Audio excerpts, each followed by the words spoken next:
1 தெசலோனிக்கேயர் 5ஆம் அதிகாரம் 21வது வசனம். எல்லாவற்றையும் சோதித்து பார்த்து நலமானதை பிடித்துக் கொள்ளுங்கள். இந்த வகுப்பு முழுவதுமாக, இந்த செமினார் முழுவதுமாக நீங்கள் கற்றுக்கொள்கிற எல்லாவற்றையும் அலசி ஆராய்ந்து பார்த்து நலமானதை பற்றி கொள்ளுங்கள். கர்த்தர் உங்களுக்கு உதவி செய்வாராக. இன்றைக்கு ஒரு முக்கியமான ஒரு செய்தி அல்லவா? தேவாலயத்தில் குத்துவிளக்கு, டெம்பிள் மெனோரா என்கிறதான ஒரு தலைப்பிலே நாம் பேச போகிறோம். நிறைய பேருக்கு இது தெரிந்த விஷயமாக இருக்கலாம். சிலர் நான் என்ன பேச போகிறேன்னு முன்னதாகவே குறிப்பறிந்து வைத்திருக்கலாம். இதை தான் இவர் பேச போகிறாருன்னு சில பேர் வந்திருக்கலாம். எது எப்படியாக இருந்தாலும் இன்றைக்கு இந்த செய்தி உங்கள் வாழ்க்கையை மாற்றப் போகிறது. உங்கள் வாழ்க்கைக்கு மிகுந்த பிரயோஜனத்தை வருவிக்கப் போகிறது. உங்கள் மனக்கண்களை இன்றைக்கு பரிசுத்த ஆவியானவர் திறக்கப் போகிறார். தேவாலயத்தில் குத்துவிளக்கு. இந்த குத்துவிளக்கு எங்கே இருக்கிறது அப்படின்னு பார்த்தோம்னா, ஆசரிப்பு கூடாரத்தினுடைய அந்த மாடலுக்குள்ள, அந்த டிசைனுக்குள்ள இந்த குத்துவிளக்கு இருப்பதை நம்ம பார்க்க முடியும். யாத்திரையாகம் 25ஆம் அதிகாரம் 9வது வசனம் சொல்கிறது, நான் உனக்கு காண்பிக்கும் வாசஸ்தலத்தின் மாதிரியின் படியையும் அதனுடைய எல்லா தட்டுமுட்டுகளின் மாதிரியின் படியையும் அதை செய்வீர்களாக. இங்கே மோசேக்கு கர்த்தர் ஒரு திட்டத்தை தருகிறார். இஸ்ரவேல் ஜனங்களோடு நடுவிலே வாசமாயிருப்பதற்கு கர்த்தருக்கென்று ஒரு ஆசரிப்பு கூடாரத்தை கட்ட வேண்டும். அதற்கான டிசைன் எங்கேருந்து கிடைக்கிதுன்னா, பரலோகத்திலிருந்து. மலையில் ஒரு மாதிரியை மோசேக்கு காண்பிக்கிறார். அந்த மாதிரியின்படியே அந்த ஆசரிப்பு கூடாரம் இருந்தது, அதை செய்தார்கள் என்று நம்ம பார்க்கிறோம். இதெல்லாம் நமக்கு தெரிந்த செய்தி தான். இந்த ஆசரிப்பு கூடாரம் எப்படி இருக்கும் அப்படின்னா, இங்கே ஒரு படம் போட்டிருக்கேன். பார்த்தீங்கன்னா ஒரு பெரிய ஒரு அவுட்டர் இது கோர்ட்டு, அதுக்கப்புறம் உள்ள பரிசுத்தலம், மகா பரிசுத்தலம். அந்த மகா பரிசுத்தலத்திற்கு முன்பாக பரிசுத்தலம், அதற்கு முன்பாக ஒரு பலிபீடம், அதற்கு முன்பாக ஒரு தண்ணீர் தொட்டி இருப்பது. அதெல்லாம் பார்க்குறீங்க படத்தில், உங்களுக்கு தெரியும் இல்லையா? சரி, இந்த ஆசரிப்பு கூடாரம் தேவனுடைய ஆலயம். உங்களுக்கு தெரியும் எதற்காக இதை அவர்கள் கட்ட சொன்னார் அப்படின்னா, தேவனை ஆராதிப்பதற்காக, அவரை தொழுது கொள்வதற்காக, அவருக்கென்று பலி செலுத்தி தங்கள் பாவத்தை நிவர்த்தி செய்து கொள்வதற்காக. நிறைய விஷயங்கள் உள்ளே இருக்கிறது. அப்போ இந்த தேவனுடைய ஆலயம் இந்த ஆசரிப்பு கூடாரம், அல்லது ஆசரிப்பு கூடாரம் தேவனுடைய ஆலயமாக இருக்கிறது. அதனுடைய அந்த வரைபடத்தை, ஃப்ளோர் பிளானை நீங்கள் படத்தில் பார்க்குறீங்க. இந்த ஃப்ளோர் பிளானில் பார்க்கும்பொழுது பார்த்தீங்கன்னா 3 முக்கியமான பகுதிகள் இருக்கிறது. இந்த அவுட்டர் கோர்ட் அப்படின்னு சொல்கிறதான வெளிப்புறம், அந்த வெளிப்புறம் சிகப்பு கலரில் உங்களுக்கு ஸ்க்ரீனில் தெரியுது. அது பிரகாரம். அதற்குள்ளாக பரிசுத்த ஸ்தலம், அங்கே தான் இந்த குத்து விளக்கு இருக்கிறது. அங்கே தூப மேடை இருக்கிறது. ஒரு சின்ன ஒரு தூபம் செலுத்துகிறதுக்கான ஒரு சின்ன ஒரு 4 கொம்புகள் இருக்கிற ஒரு தூப மேடை இருக்கிறது. அதுக்கு அருகாமையில் ஒரு டேபிள் இருக்குது. அதில் அப்பமும் ரசமும் இருக்கிறது. 12 துண்டு அப்பம், திராட்சை ரசம் அங்கே இருக்கிறது. அப்புறம் மகா பரிசுத்த ஸ்தலத்தில் அங்கே உடன்படிக்கை பெட்டி, அந்த பெட்டிக்குள்ளாக ஆரோனினுடைய துதித்த கோல், மன்னா வைத்த பாத்திரம், 10 கற்பனைகள், அதற்கு அருகாமையில் வெளியில் நியாயப்பிரமாணம், அப்படி இருக்கிறதான ஒரு உடன்படிக்கை பெட்டி அங்கே இருக்கிறது. இது உங்களுக்கு எல்லாம் தெரியும். நான் ரொம்ப எக்ஸ்பிளைன் பண்ணி சொல்ல வேண்டிய அவசியம் இல்லை.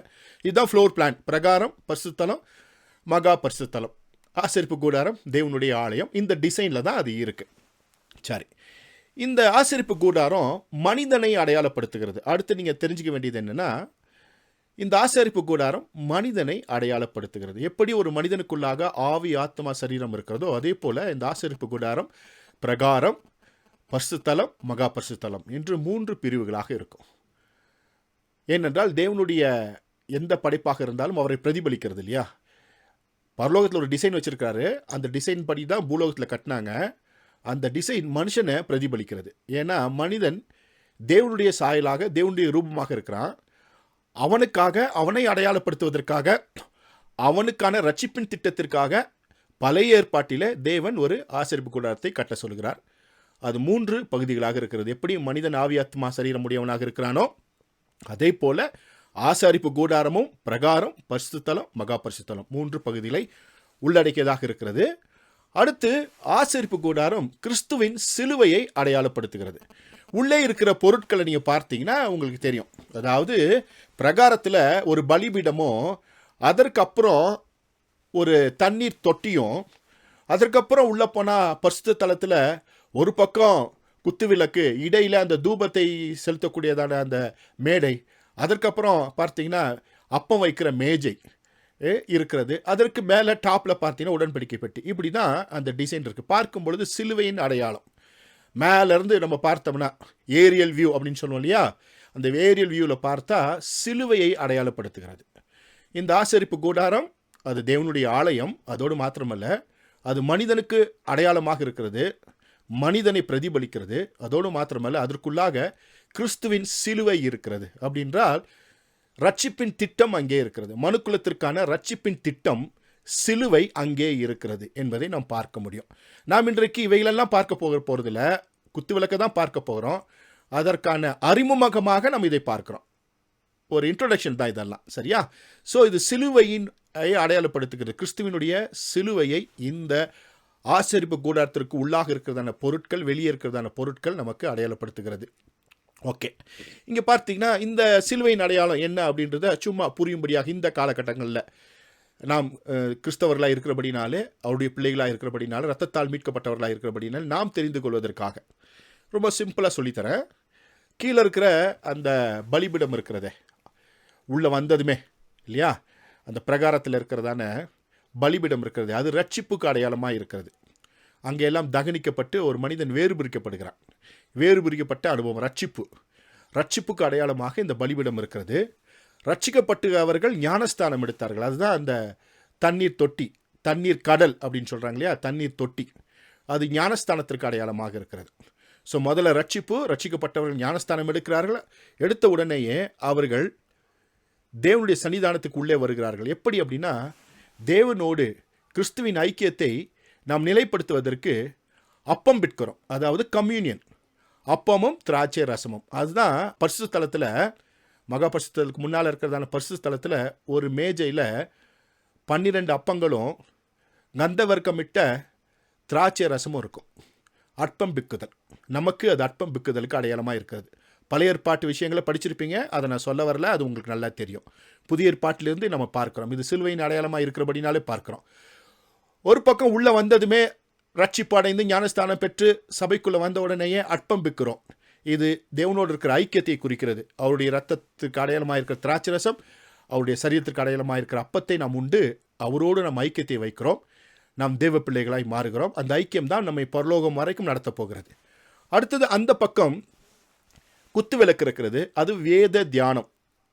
ஒரு கிறிஸ்தவன் ரட்சிக்கப்பட்டு ஞானஸ்தானம் எடுத்தவன், தேவனோடு ஐக்கியப்படும்படியாக அப்பம் பிக்குதலில் பங்கு பெற்றவன், அவன் ஒவ்வொரு நாளும் வேத தியானம் செய்ய வேண்டும். இந்த கான்ஃபரன்ஸ் கூட வேத தியானம் தான் இல்லையா? ஸோ ஒவ்வொரு நாளும் வேத தியானம் பண்ணணும், வேதத்தை தியானிக்க வேண்டும். ஸோ இந்த குத்து விளக்கு வேத தியானத்தை குறிக்கிறது.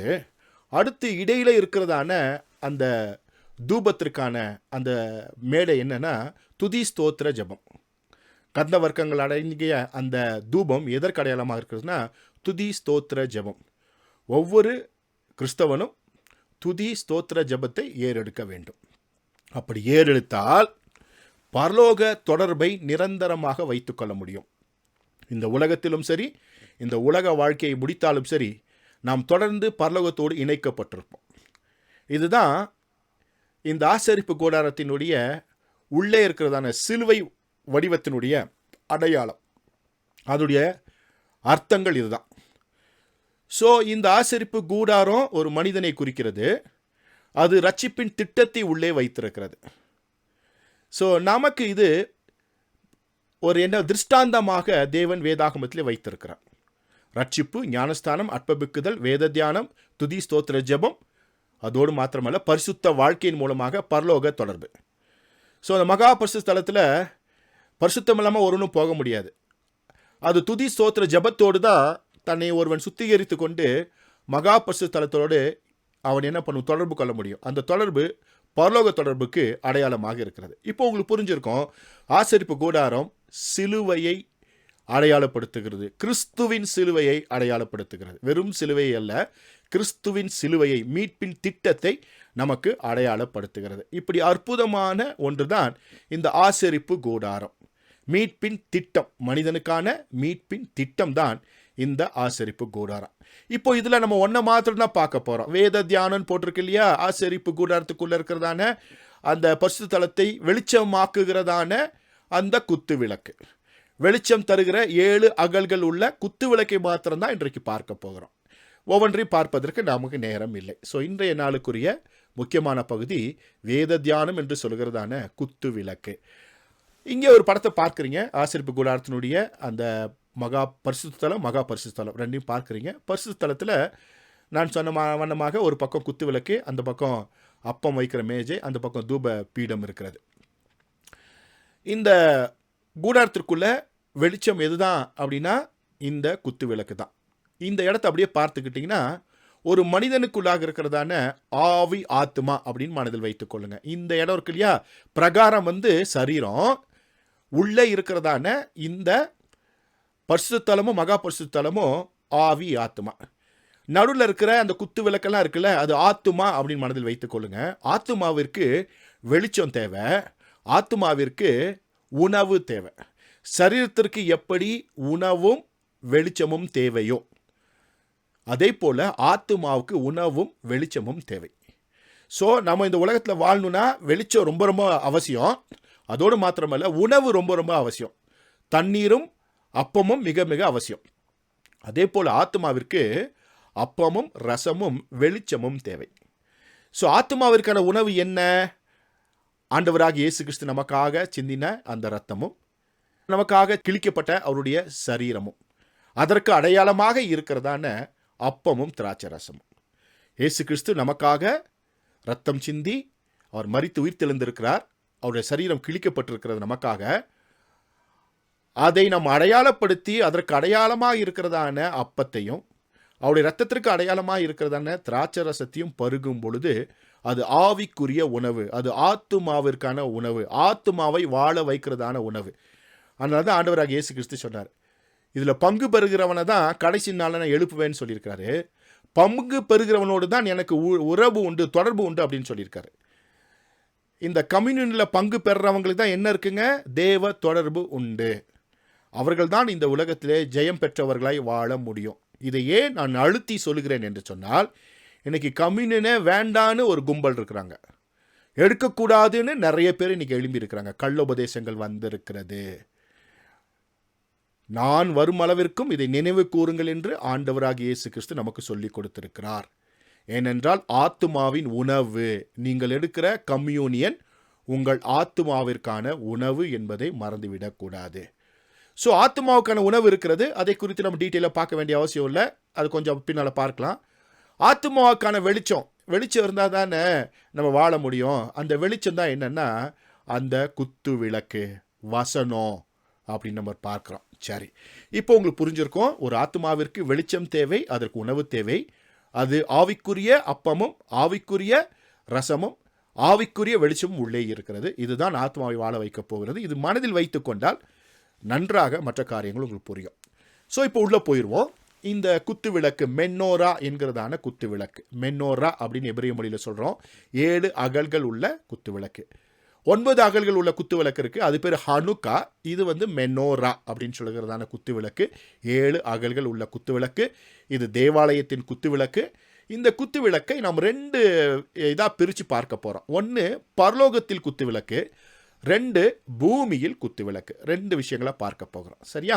ஸோ இப்போது பரலோகத்தில் குத்து விளக்கு அதை பற்றி பார்க்க போகிறோம். வேதவசனம் என்ன சொல்லுகிறது என்பதை பார்க்க போகிறோம். சகரியாவின் புஸ்தகம் 4ஆம் அதிகாரம் 2ஆம் வசனத்தில் அங்கே ஆண்டவர் சகரியை பார்த்து கேட்பார், நீ காண்கிறது என்னவென்று கேட்டார். அதற்கு நான், இதோ முழுவதும் பொன்னினால் செய்யப்பட்ட குத்து விளக்கை காண்கிறேன். அதன் உச்சியில் அதன் கிண்ணமும், அதன் மேல் 7 அகல்களும், அதன் உச்சியில் இருக்கிற அகல்களுக்கு போகிற 7 குழாய்களும் இருக்கிறது. அதன் அருகில் கிண்ணத்திற்கு வலதுபுறமாக ஒன்றும் அதற்கு இடதுபுறமாக ஒன்றும் ஆக 2 ஒலிவு மரங்கள் இருக்கிறது என்றேன். இப்போ சகரியா பரலோக தரிசனம் பார்க்கிறார். அங்கே பரலோகத்தில் அவர் என்ன பார்க்குறாருன்னா குத்து விளக்கை பார்க்குறார். இப்போ உங்களுக்கு புரிஞ்சிருக்கும், இந்த குத்து விளக்கு எங்கே இருக்குது? பரலோகத்தில் இருக்குது. அந்த டிசைனை தான் மோசேக்கு தேவன் சொல்லி கொடுத்துருக்கிறார். சரியா? நான் மனதில் வைத்துக்கொள்ள வேண்டிய விஷயம். அப்போ பரலோக டிசைனு பரலோகத்தில் இருக்குது. அப்போ பரலோகத்தில் ஒரு மாடலை தான் இங்கே சகரியா பார்க்கிறத நம்ம பார்க்குறோம். அங்கே இருக்கிற ஒரிஜினல் மாடலை அவர் பார்க்குறார். அது காப்பி பண்ணி தான் பூமியில் மோசே மூலமாக கர்த்தர் இந்த உலகத்தில் செய்ய வைத்தார். சரியா? இப்போ நம்ம பார்க்குறோம் பரலோகத்தில் குத்து விளக்கு. முதல் ஆதாரம் சகரியா 4ஆம் அதிகாரத்தில் வாசிக்கிறோம், 2:2-3 வாசிக்கிறோம். பரலோகத்தில் குத்து விளக்கு. ஸோ அதோடைய படத்தை தான் நம்ம பார்க்குறீங்க. சகரியா கண்டதான அந்த தரிசனத்தை ஒரு படமாக அப்படியே பார்க்குறீங்க. அடுத்து வெளிப்படுத்தின விசேஷம் 1:13, 1:20. அங்கே 1:13 சொல்லும் பொழுது, அந்த 7 குத்து விளக்குகளின் மத்தியிலே நிலையங்கி தரித்து மார்பருகே பொற்கச்சை கட்டியிருந்த மனுஷகுமாரனுக்கு ஒப்பானவரையும் கண்டேன் அங்கன்னு வேதவசனம் சொல்லுகிறது. அடுத்தது 1:20 என் வலதுகரத்தில் நீ கண்ட 7 நட்சத்திரங்கள் ரகசியத்தையும் 7 பொன் குத்து விளக்குங்க ரகசியத்தையும் எழுது. அந்த 7 நட்சத்திரங்களும் 7 சபைகளின் தூதர்களாம். நீ கண்ட 7 குத்து விளக்குகளும் 7 சபைகளாம். இங்கே இந்த வசனத்தில் ஒரு சின்ன ஒரு சேஞ்சஸை நீங்கள் மனதில் வைத்துக்கொள்ள வேண்டும். இங்கே என்ன போட்டிருக்குன்னா 7 குத்து விளக்குன்னு போட்டிருக்கோம். 7 அகல்கள் உள்ள குத்து விளக்கு. சரியா? ஏன்னா அந்த காலகட்டத்தில் 9 அகல்கள் உள்ள குத்து விளக்கும் இருந்துச்சு. நான் சொன்னேன் இல்லையா, ஹனுக்கா அப்படின்னு நான் சொன்னேன். 9 அகல்கள் உள்ள குத்து விளக்கு. அது என்னன்னா, ஆலய பிரதிஷ்டை பண்டிகைக்கு வைத்து கொண்டாடுகிற டிசம்பர் மாதம் கொண்டாடுகிறதான யூதர்கள் கொண்டாடுகிறதான ஒரு பண்டிகை டிசம்பர் ஜனவரியில் வரும், ஹனுக்கா ஃபெஸ்டிவல்.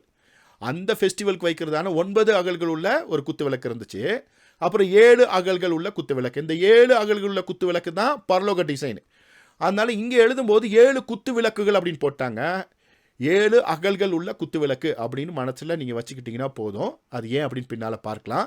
ஸோ அப்போது இங்கே யோவானும் தன்னுடைய தரிசனத்தில் 7 அகல்கள் உள்ள குத்து விளக்கை அவர் பார்க்கிறார். அப்போ பரலோகத்தில் இந்த குத்து விளக்கு இருப்பதை நம்ம பார்க்குறோம். ஸோ அந்த தரிசனத்தை அப்படியே உங்களுக்கு படமாக போட்டிருக்கிறேன். பார்த்தீங்கன்னா 7 அகல்கள் உள்ள குத்து விளக்கு.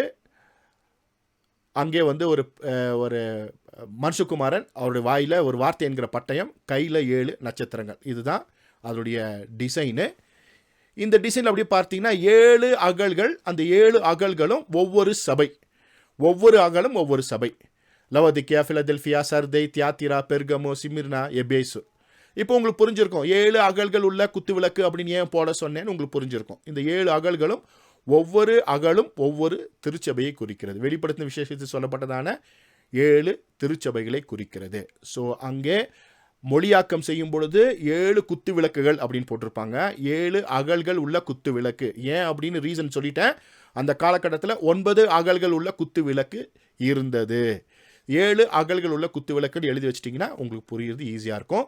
ஸோ இப்போது 2 சாட்சிகள் பார்த்தோம். ஒன்று பழைய ஏற்பாட்டில் சகரியாவில், அதே போல் புதிய ஏற்பாட்டில் வெளிப்படுத்தின விசேஷத்தில் பரலோகத்தில் குத்து விளக்கு இருக்கிறது, அது 7 அகல்கள் இருக்கிறது என்பதை நாம் பார்த்தோம். பழைய ஏற்பாட்டில் சகரியா என்ன பார்த்தாரோ அதே தான் புதிய ஏற்பாட்டில் வெளிப்படுத்தின விசேஷத்தில் யோவானும் பார்க்கிறார். ஓகே, ஸோ அதை மறக்காமல் மனதில் வைத்துக் கொள்ளுங்கள். சரி, அடுத்து பூமியில் குத்து விளக்கு. இப்போ நம்ம பார்த்தோம் பரலோகத்தில் குத்து விளக்கு, அதற்கான சாட்சிகளை பார்த்தோம். இப்போது பூலோகத்தில் குத்து விளக்கு, அதாவது பூமியில் குத்து விளக்கு, அதற்கான எவிடன்சஸை, வார்த்தைகளை, வசனத்தை நம்ம பார்க்க போகிறோம். கவனமாக பாருங்கள். என்னாகும் 8ஆம் அதிகாரம் 4ஆம் வசனத்தில், இந்த குத்து விளக்கு அதன் பாதம் முதல் பூக்கள் வரைக்கும் பொன்னினால் அடிப்பு வேலையாய் செய்யப்பட்டிருந்தது. கர்த்தர் மோசேக்கு காண்பித்த மாதிரின்படியே அவன் குத்து விளக்கை உண்டாக்கினான் அப்படின்னு இருக்கு.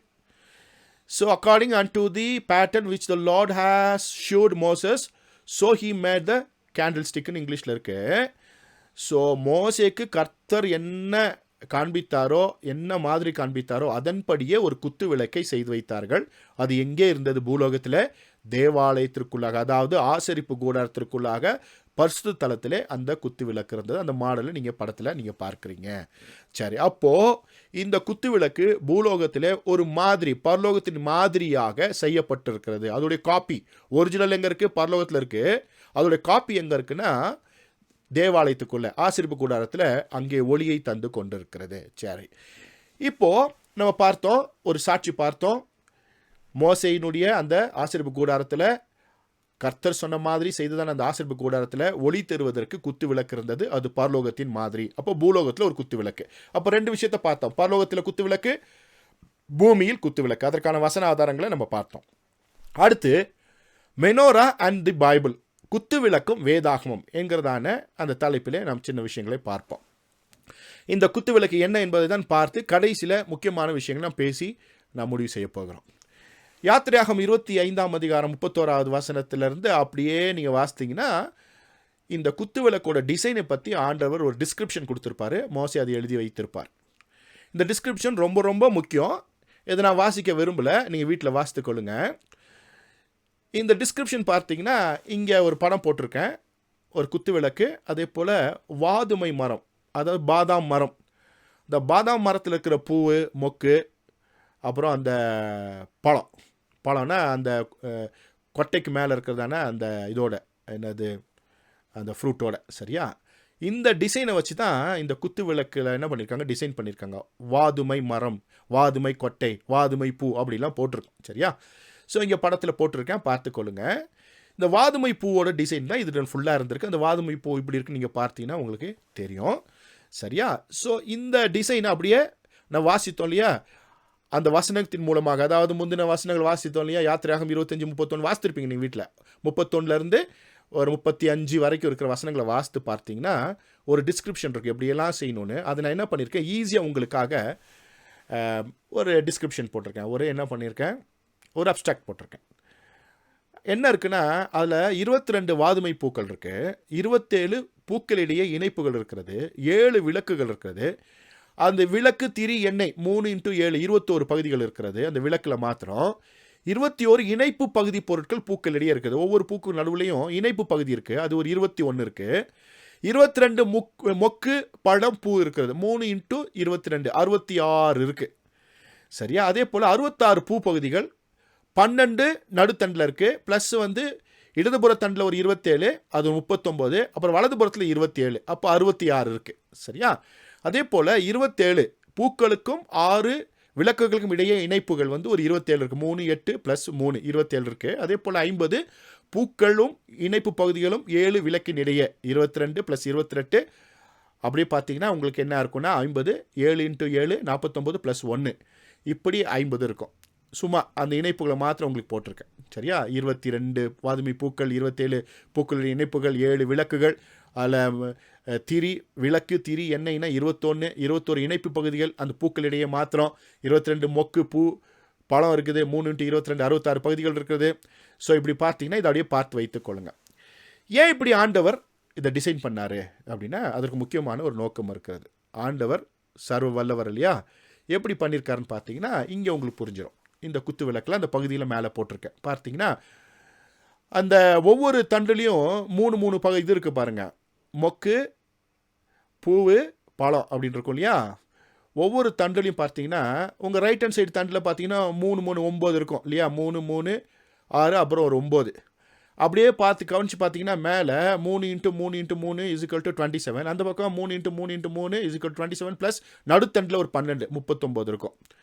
அப்படியே பார்த்தீங்கன்னா ஒரு பக்கம் 39ம் ஒரு பக்கம் 27 இருக்குது. அப்படியே கூட்டி பார்த்தீங்கன்னா 66 இருக்கும். உடனே உங்களுக்கு புரிஞ்சிருக்கும் அது என்னது, பரிசுத்த வேதாகமத்தினுடைய 66 புஸ்தகங்கள். இப்போ நிறைய பேர் நினைக்கிறாங்க பைபிள் அது யாரோ ஒருத்தர் எழுதி வச்சுட்டாங்க அப்படின்னு. அது தேவனுடைய ஆவியால் தான் சேர்க்கப்பட்டிருக்கிறது என்பதற்கு அடையாளம் இதுதான். குத்து விளக்கில் 66 பகுதிகள் தான், அதே போல் வேதாகமத்தில் 66 புஸ்தகங்கள் தான். இதெல்லாம் பிளான் பண்ணி ஒரு மனிதனாலும் இணைக்க முடியாத ஒன்று. அதனால தான் இதற்கு எதிராக இருக்கிறவர்கள் எக்ஸ்ட்ரா புக்கை வச்சுக்கிட்டு வேதாகமத்தை அவமதித்து கொண்டிருப்பதை பார்க்குறோம். இப்போ நான் சொல்கிறது உங்களுக்கு புரியும். 66 புஸ்தகத்திற்கு அதிகமாக வைத்திருக்கிறவர்கள் வேத வார்த்தையை அவமானப்படுத்துகிறார்கள் அப்படின்னு புரிஞ்சுக்கிட்டிங்கன்னா போதும். சரியா? 66 புஸ்தகம் தான். இது தேவனுடைய இணைப்பால் உண்டானது. அதான் கீழே போட்டிருக்கேன். த பைபிள் 7 பகுதிகளாக வேதாகமத்தை பிரிக்கலாம். 49 ஸ்க்ரால்ஸ், அதாவது 49 தோல் சுருள்கள், 66 புஸ்தகங்கள். இதுதான் வெளிச்சம். அப்போ இது வசனம், இந்த வசனம் தான் வெளிச்சம். நான் ஏற்கனவே சொன்னேன், ஆத்மாவிற்கு வெளிச்சம் எதுங்க? வசனம்தான். உலகத்திற்கு வெளிச்சம் சூரியனு, இந்த சரீரத்திற்கு வெளிச்சம் உலகத்தில் இருக்கிற சூரியனும் சந்திரனும் நட்சத்திரங்களும் நான் வைத்திருக்கிற விளக்குகளும் தான் நம்முடைய சரீரத்திற்கு வெளிச்சம். ஆனால் ஆத்மாவிற்கு வெளிச்சம் ரொம்ப ரொம்ப அவசியம். அந்த வெளிச்சம் என்னன்னா இந்த குத்து விளக்கு தான். இந்த குத்து விளக்கு என்ன அப்படின்னா 66 புஸ்தகங்கள் அடங்கிய பரிசுத்த வேதாகமம். எத்தனை பேருக்கு புரிஞ்சவங்களா அப்படியே கைகளை உயர்த்தி அப்படியே என்ன பண்ணுங்க, புரிஞ்சிச்சா? ஓகே, அப்படியே கைகளை உயர்த்தி காமிங்க. இல்லைனா ஐகான்ஸை ப்ரெஸ் பண்ணுங்கள். அந்த ரியாக்ஷன் போய் என்ன பண்ணுங்கள், உங்கள் ஐகான்ஸை ப்ரெஸ் பண்ணுங்கள். ஓகே, நான் தெரிந்து கொள்கிறேன்.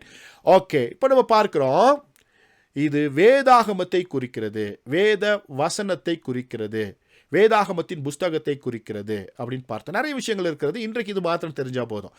ஸோ வேதாகமத்தை குறிக்கிறதான ஒரு புஸ்தகம், அது சிம்பாலிக்காக வேதத்தை குறிக்கிறது. லிட்ரலாக அது வெளிச்சத்தை தந்து கொண்டிருக்கிற, பரிசுத்தலத்தில் வெளிச்சத்தை தந்து கொண்டிருக்கிற ஒரு விளக்கு. அதனுடைய டிசைன் பரலோகத்தினுடைய டிசைன். 66 புஸ்தகங்கள் என்பதை மறந்துவிடக்கூடாது. அதனால தான் வேதவசனம் சொல்லுகிறது, சங்கீதம் 119 105 சொல்லுகிறது, உம்முடைய வசனம் என் கால்களுக்கு தீபமும் என் பாதைக்கு வெளிச்சமாய் இருக்கிறது. ஆங்கில வேதாகமத்தில் your word is lamp to my feet and light to my பாத்ன்னு இருக்கு.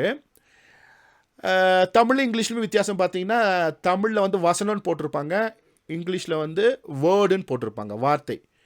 எபிரேய மொழியில் டபார் அப்படின்னு போட்டிருப்பாங்க. டபார், அந்த சகப் கலர் இருக்கு பாருங்கள், 3 எழுத்து வார்த்தை, டபார்ன்னு போட்டிருப்பாங்க. டபார்னாலும் வார்த்தை தான், ஆனால் வசனம்னு தமிழ் மொழியில் மொழிபெயர்த்திருப்பாங்க. வசனாலும் வார்த்தைனாலும் ஒன்றுன்றதுனால நம்ம விட்டுறோம். ஆனால் ஆக்சுவலாக அங்கே என்ன இருக்குன்னா வார்த்தை அப்படின்றது இருக்கணும். ஏன் வார்த்தை இருந்திருக்கணும் அப்படின்றத பின்னால் நீங்கள் தெரிஞ்சுக்க போகிறீங்க. அங்கே வசனம்னு போட்டிருக்கு இல்லையா, அது வார்த்தைன்னு தான் இருந்திருக்கணும். ரொம்ப கவனிக்க வேண்டிய விஷயம். வசனம் வார்த்தையாக இருக்கிறபடினாலே, வார்த்தை வசனமாக இருக்கிறபடினாலே இதை ஏற்றுக்கொள்கிறோம். ஆனால் மொழிபெயர்ப்பில் என்னதான் இருக்குது, டபார் வார்த்தை அப்படின்னு தான் இருக்குது. டாபார் அப்படின்ற வார்த்தை தான் இருக்கிறது, இல்லை டவார் அப்படின்னு சொல்லுவோம். சரியா? ஸோ வார்த்தை என்ற இருக்கிறது. இந்த வார்த்தை என்னென்னா வசனம், தீபமாமா. அப்போ இந்த மெனோரா இருக்கிறதே அது தீபம், அது வசனம், அது வார்த்தை அப்படின்னு நமக்கு வேதவசனம் சொல்லுகிறது. அதுதான் நமக்கு வெளிச்சம், அந்த தீபம் தான் நமக்கு வெளிச்சம் அப்படின்னு வேதவசனம் சொல்லுகிறது. சரியா? இப்போ அப்படி உள்ள போகலாம். இந்த மெனோரா அப்படின்ற இந்த குத்து விளக்க மொழிவியல் பார்வையில் நம்ம பார்க்க போகிறோம். ஓகே, நம்ம பார்த்தோம் இந்த குத்து விளக்கு என்ன, அது எப்படி வந்து வேதவசனமாக இருக்குது, வேதாகமத்தின் புத்தகங்கள் எப்படி அது பிரதிபலிக்கிறது, வசனம்னு போட்டிருக்கேன், அப்போ 66 புத்தகங்களுடைய வசனங்கள் உள்ளே இருக்கிறது அப்படின்லாம் பார்த்தோம். அது வார்த்தை அப்படின்னு பார்த்தோம். ஸோ வசனம்லாம் வார்த்தைனாலும் ஒன்று தான். 66 புஸ்தகங்கள் உள்ள வசனங்கள் உள்ளே இருக்கிறது, அது தேவனுடைய வார்த்தையாக இருக்கிறது அப்படின்னு நம்ம பார்த்தோம். இப்போ மொழிவியல் பார்வையில் இதை பார்க்க போகிறோம். மெனோரா, இந்த மெனோரா அப்படின்ற இந்த வார்த்தை வேதாகமத்தில் 2 விதமான ஸ்பெல்லிங்கில் 2 விதமான எழுத்துக்களாக எழுதப்பட்டிருக்கிறது. உங்கள் வலது பக்கத்தில் சகப் கலரில் இருக்குது 5 எழுத்து வார்த்தை இருக்கிறது. உங்கள் இடது பக்கம் கிரீன் கலரில் இருக்குது 4 எழுத்து வார்த்தை. மெனோரா அப்படின்ற இந்த வார்த்தை வேதாகமத்தில் 2 விதமாக எழுதியிருக்கிறாங்க. ஒன்று 5 எழுத்து வார்த்தையும் இருக்கிறது, 4 எழுத்து வார்த்தையும் இருக்கிறது. சரியா? ஸோ 5 எழுத்துலையும் மெனோரான்னு எழுதியிருக்கிறாங்க, 4 எழுத்துலையும் எழுதியிருக்கிறாங்க. ஸோ நம்ம பார்க்க போகிறோம் இப்போது எங்கெல்லாம் 4 எழுத்து 5 எழுத்தில் இருக்குன்னு. ஒரு வசனத்தை மாத்திரம் பார்த்துட்டு மிச்சதெல்லாம் ஈஸியாக சொல்லித்தர போகிறேன். யாத்திரையாகம் 25:31 வாசிக்கும் பொழுது, பசும்பொன்னினால் ஒரு குத்து விளக்கையும் உண்டாக்குவையாக, அது பொன்னினால் அடிப்பு வேலையாய் செய்யப்பட வேண்டும், அதன் தண்டும் கிளைகளும் மொக்குகளும் பழங்களும் பூக்களும் பொன்னினால் செய்யப்பட வேண்டும் அப்படின்னு சொல்லி தமிழ் பைபிளில் குத்து விளக்குன்ற வார்த்தை ஒரே ஒரு முறை தான் அந்த வசனத்தில் வரும். நல்ல கவனமாக கேட்டுக்கணும். தமிழ் மொழியாக்கத்தில் அந்த வசனத்தில் ஒரே ஒரு குத்து விளக்குன்ற வார்த்தை தான் இருக்கும். ஆங்கில மொழி வேதாகமத்தில் வாசிக்கும் பொழுது, and thou shalt make a candlestick of pure gold, of beaten work shall be candlestick be made, his shaft and his branches, his bowls, his knobs and his flowers shall be of the same அப்படின்ட்டு அங்கே 2 முறை candle stick, அதாவது menorah அப்படின்ற வார்த்தை இருக்கும், குத்து விளக்குன்னு இருக்கும். இங்கிலீஷில் 2 முறை, தமிழ் வேதாகமத்தில் 1 முறை தான் இருக்கிறது. நல்லா கவனிச்சுக்கணும். இங்கிலீஷில் 2 முறை இருக்குது. அப்படியே நீங்கள் பார்த்தீங்கன்னா எபிரேய மொழி வேதாகமத்திலையும் 2 முறை இருக்குது. பச்சையும் அந்த சகப்பு கலரையும் பார்த்துக்கோங்க. முறை வரும்போது 4 எழுத்து இருக்குது பச்சை கலரில். அதே 2வது முறை வரும்பொழுது மெனோரான்றதுக்கு 5 எழுத்து இருக்குது. நல்ல கவனமாக பாருங்கள். எபிரேய மொழி வசனத்தில் அந்த பச்சை கலரில் வரும்போது 4 எழுத்து மெனோரா, அதே வசனத்தில் இன்னொரு மெனோராவை சொல்லும் பொழுது அங்கே 5 எழுத்து மெனோரா இருக்கிறது. குத்து விளக்குக்கு 2 ஸ்பெல்லிங் இருக்கிறது. இங்கே என்ன வித்தியாசம்னா, குத்து விளக்கை சொல்லும் பொழுது பசுமொழினால் ஒரு குத்து விளக்கு உண்டாக்குவையாக அப்படின்னு சொல்லும் பொழுது அது வந்து மெனோரா அப்படின்னு 4 எழுத்தில் சொல்லிட்டு, அதை நீ அடிப்பு வேலையாக செய்யி, beaten work shall be the candlestick, அடிப்பு வேலையாக செய்யின்னு சொல்லும் பொழுது அந்த இடத்துல வர மெனோராக்கு 5 எழுத்து இருக்குது. இப்போ அப்படியே புரியும் இல்லையா? கண்டிப்பாக உங்களுக்கு நல்லா புரியும். பரிசுத்த ஆவியானவர் உங்களை ஆளுகை செய்கிறார். தேவனுடைய ஆலயமாக இருக்கிறீங்க. பரிசுத்த ஆவியானவர் உங்களுக்கு புரிய வைக்கிறார். வெறும் மெனோரான்னு சொல்லும் பொழுது 4 எழுத்து, அதை அடிப்பு வேலையா அடித்து நீட்டி அதை செய்ப்பா, அதை அடித்து செய்ப்பா அப்படின்னு சொல்லும்போது 5 எழுத்தா அது வருது. ஓகே, எத்தனை பேருக்கு புரியுது? புரிஞ்சவங்களாம் கை தூக்குங்க. எனக்கு புரியுது அப்படின்றவங்களா? Okay, very good, super super. So உங்களுக்கு புரியுது இல்லையா? பரிசுத்த ஆவியானவர் உங்களோடு இருக்கிறார், அறிவாளிகள். ஸோ அப்போது சாதாரணமாக மெனோரா செய்ப்பா அப்படின்னும் போது 4 எழுத்து, அதை கொஞ்சம் அடிப்பு வேலையை அடிச்சு இழுத்து செய்ப்பா அப்படின்னும் பொழுது 5 எழுத்து வந்து பயன்படுத்தப்பட்டிருக்கிறது. சரியா? ஸோ சாதாரணமாக செய்யும்போது 4 எழுத்து, அதை அடித்து செய்யின்னு சொல்லும்போது 5 எழுத்து பயன்படுத்தப்பட்டிருக்கிறது. உங்களுக்காக என்ன பண்ணியிருக்கிறேன், ஒரு 4 வேத வசனங்களை உங்களுக்காக நான் போட்டிருக்கேன் ஈஸியாக புரியறதுக்காக. என்ன அப்படின்னா, பரலோகத்தில் ஒரு குத்துவிளக்கு இருக்கிறது நம்ம பார்த்தோம் இல்லையா, சகரியா 4ஆம் அதிகாரம் 2 அப்புறம் 11 வசனத்தில் இருக்கும். அங்கே 5 எழுத்து மெனோரா தான் இருக்கும், 5 எழுத்து தான் இருக்கும். கவனிச்சுக்கணும், பரலோகத்தில் இருக்கிற மெனோராக்கு எத்தனை எழுத்துங்க, 2 வசனம் இருக்குது. அந்த 2 வசனத்துலையுமே 5 எழுத்து தான் பயன்படுத்தப்பட்டிருக்கும். நல்லா கவனிக்கணும். சகரியாவில் பரலோகத்தில் இருக்கிற குத்துவிளக்குக்கு 5 எழுத்து. அதே போல் என்னாகும் 8:4 அந்த மாதிரின்படி குத்துவிளக்க செய்யின்னு சொல்லும் பொழுது அதற்கு 4 எழுத்து. அந்த மாதிரின்படி பூமியில் செய்யின்னு சொன்ன பொழுது அதற்கு 4 எழுத்து. அந்த குத்துவிளக்க செஞ்சுட்டு ஆசரிப்பு கூடாரத்திற்குள்ளே கொண்டு போய் வச்சதும் 5 எழுத்து பயன்படுத்தப்பட்டிருக்கிறது. என்னாகும் 8ஆம் அதிகாரம் 2:3 வாசித்தோம்னா 2 வசனத்துலையும் அங்கே வந்து என்ன இருக்கும், 5 எழுத்து இருக்கும். சரியா?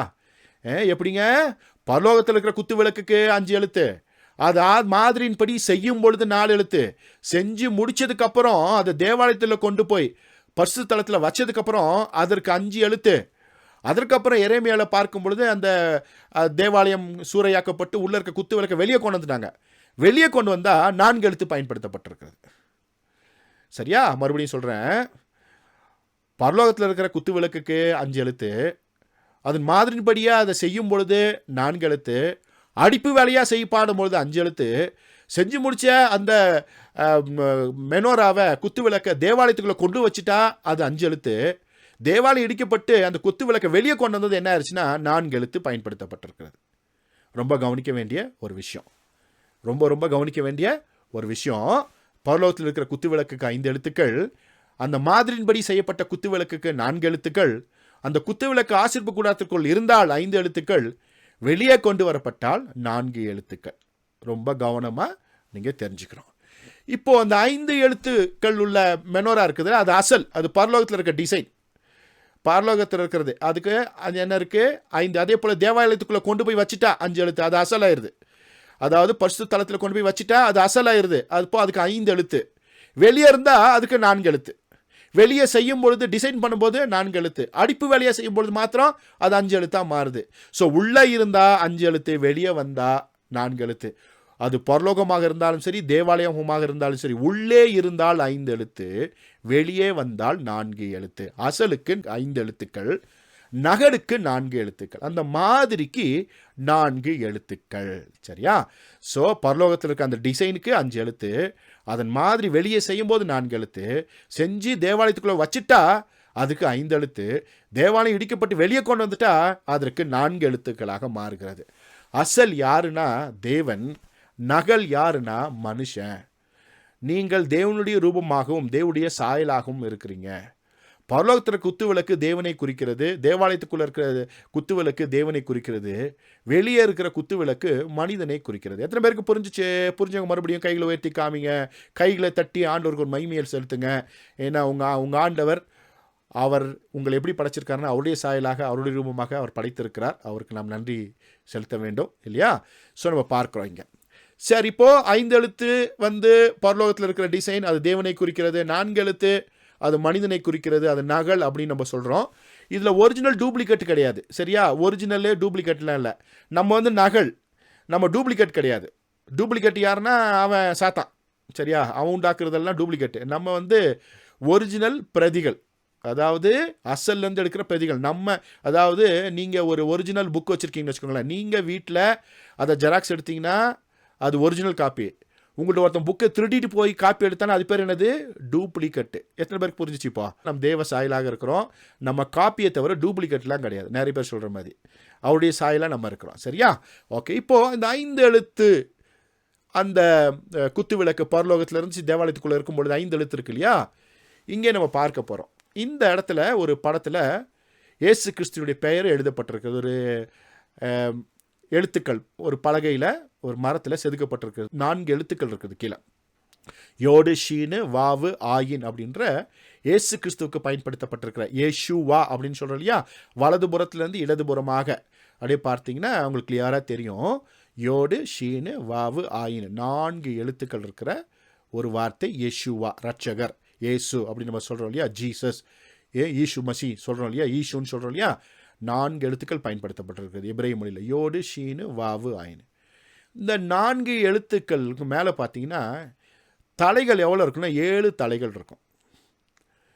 மொதல் எழுத்து ஒரு தலை, 2வது எழுத்தில் 3 தலை, 4வது எழுத்தில் ஒரு தலை, 3வது எழுத்தில் ஒரு தலை, 4வது எழுத்தில் 2 தலை. மறுபடியும் சொல்கிறேன், மொதல் எழுத்தில் ஒரு தலை, 2வது எழுத்தில் 3 தலை, 3வது எழுத்தில் ஒரு தலை, 4வது எழுத்தில் 2 தலை. மொத்தம் 7 தலை இருக்குது. அதில் 7 விளக்குகளை வைக்கலாம். 7 கேண்டில் இங்கே வச்சுருக்கு. யேசுவா அப்படின்ற அந்த பெயரில் 7 அகல்களை வைக்க முடியும், 7 அந்த கேண்டில்ஸை வைக்க முடியும். அப்போ உங்களுக்கு புரிஞ்சிருக்கும், இயேசு கிறிஸ்து 5 எழுத்து மெனோரா. ஏற்கனவே பார்த்தோம், அவர்தான், அவருடைய சிலுவை தான் நமக்கு ரட்சிப்பு. அந்த உட்கருத்தே, தேவாலயத்தின் உட்கருத்தே அவர் தான். இங்கே இயேசு அப்படின்ற பெயருக்கு பயன்படுத்தப்பட்டிருக்க யேசுவா என்றதான அந்த 4 எழுத்து வார்த்தை யோடு ஷீனு வாவு ஆயின்னு, அதில் 7 தலைகள் இருக்கிறது.